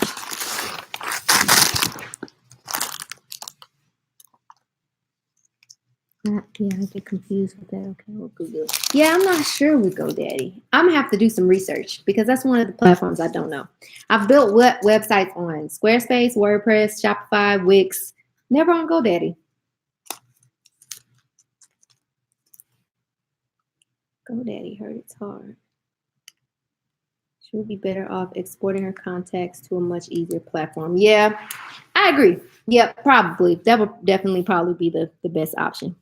I love my GoDaddy site though. It's easy and to the point. I will switch over Shopify next year. Yeah, I've heard people say that they use like I think it's called Privy or something like that with Shopify, but I've heard people say that it was not simplistic. So I would just recommend they get a third-party email platform.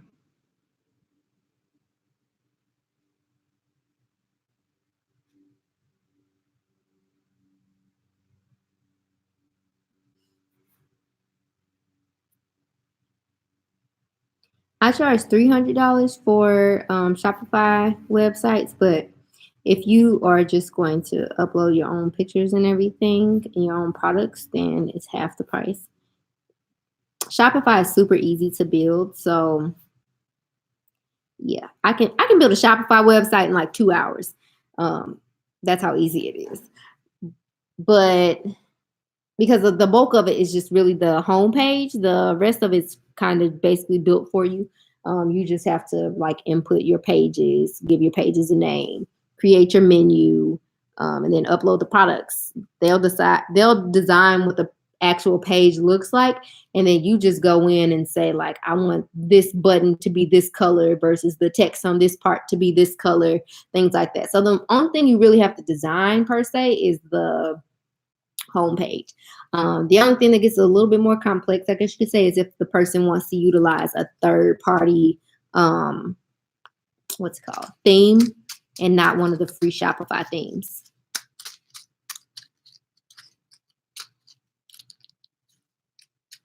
Bought it for the whole year in advance, so in June I will switch over completely. Gotcha. Yeah, that's what I did. So before, my website was on WordPress, and I paid for a year of my website was built on WordPress, but my hosting was through Bluehost, and I had paid for a whole year. So once the year was up, I switched to Shopify. I just export from MailChimp by MailMunch and use MailChimp. Oh, that makes sense. Do you know if any of these vendors were shipped to Australia? I don't know, but I do know that, well, I imagine so, because like when I was shopping for a few things the other day, on the part where it asks you to choose your shipping or whatever, that one of the options said international shipping or USPS international, or priority international, I think it says. I'm not sure what it says, but there was an international option, so I would assume so. Any apps you recommend for Shopify? I actually don't have not one app installed on my website, not one. So I really don't have any recommendations. I plan on adding some though prior to Black Friday. I don't know which ones yet though, so we'll see. Maybe I'll make a video this week when I start looking into them and adding some. Share some of my recommendations. I think a lot of people always want to add apps because they think it's going to make their website perform better or like make people buy things. But I feel like the apps more so just enhance a certain part of the website or like give you an extra feature. Push Owl is a good one. What does Push Owl do? What's that one for? Enlighten me. I want to know too. Oh.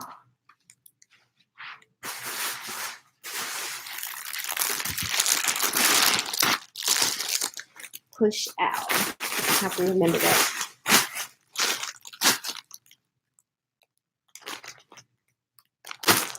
My husband's going to come in the door and be like, oh, Lord. SMS. Oh, okay. Yeah. I've heard of that. I have heard of Push Owl. I definitely want it.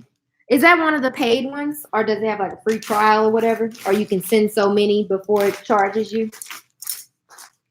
I've been wanting to get a text message marketing tool of sorts.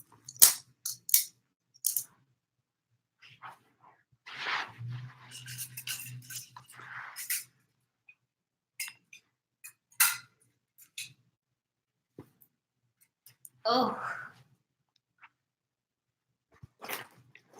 Yeah. Wait, not even an SEO app? Nope. Not even an SEO app.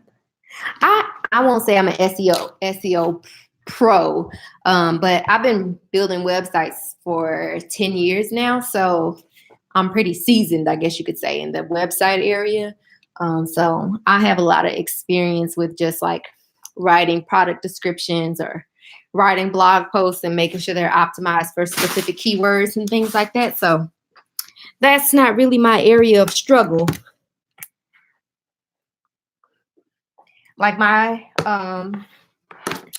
personal website, my Jance Shorte website, that website in the last year grew from, I think I was getting probably 500, not even 500. I would say I was getting like 300 or so views a month, and now I get on average about 16,000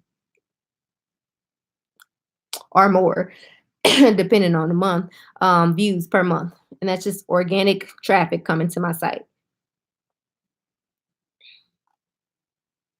PostScript is one for SMS. It's not text though. It's push notifications. Oh, okay, gotcha. Hey, Edward. So on Android, it shows in your screen or pops up like a test. Oh, okay, gotcha. That makes sense. I remember you spoke about Yoast. Is that an app? So Yoast was on my um WordPress. It's a plugin that was through WordPress. Yep, Edward's correct. Yes, I will be at Magic in February. And yes, I will be doing a meet and greet. It'll be on February the 6th. I don't know what time yet though, but it'll be on the 6th and in one of the meeting rooms at Mandalay Bay.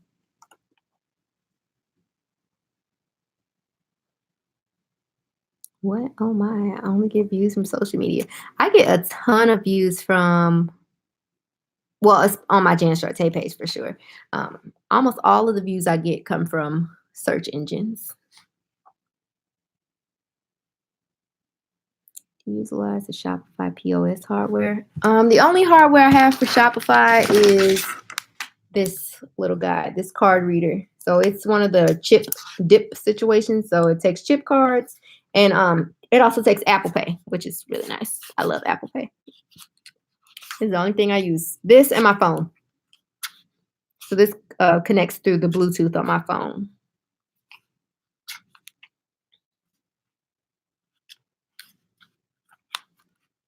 Any tips on getting organic views? How can I get better with the SEO? I don't know if you've ever know. I'm assume you have. At the bottom of the product pages, it has the area for your page title, your meta description, your URL. You just make sure that you are specific in that area about what it is that you're selling.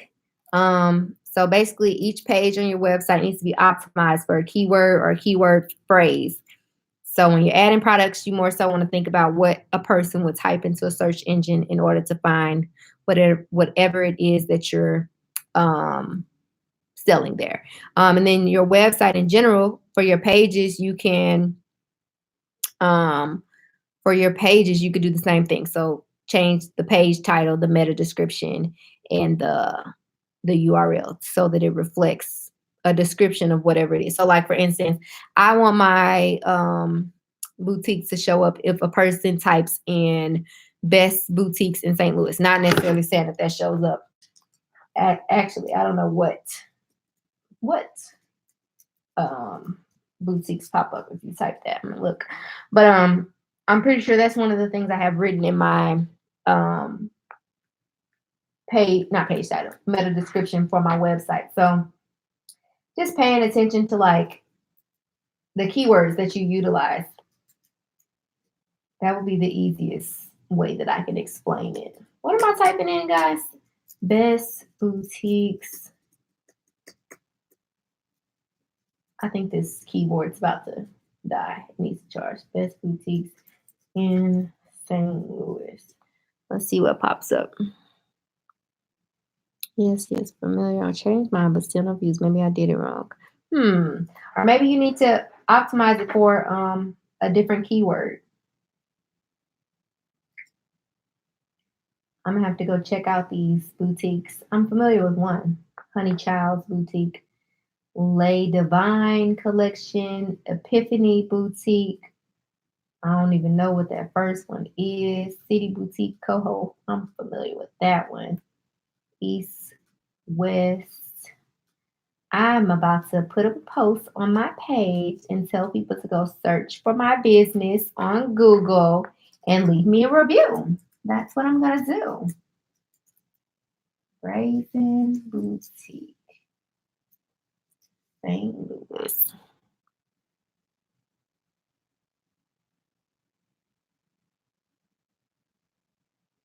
Guys, Kit is a good Shopify like assistant. I've heard of Kit. It sends thank you messages and tells you what's selling good and suggests who to do ads for, etc. It's free. You should try it. I use the app to do it. Still no organic views. What kind of app did you use? Do you guys have your business listed on Google? If not, you should definitely do that.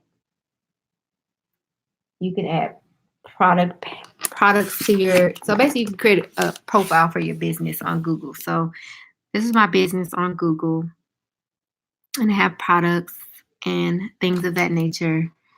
And let me click on one. Let me click on a product.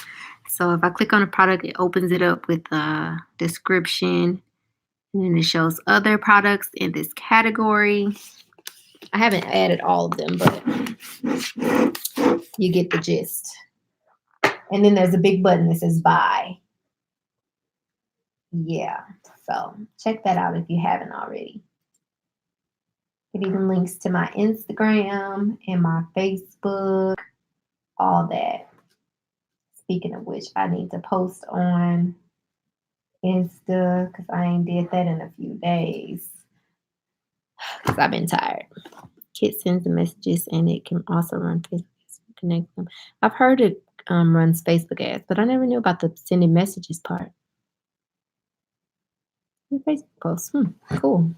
That's awesome.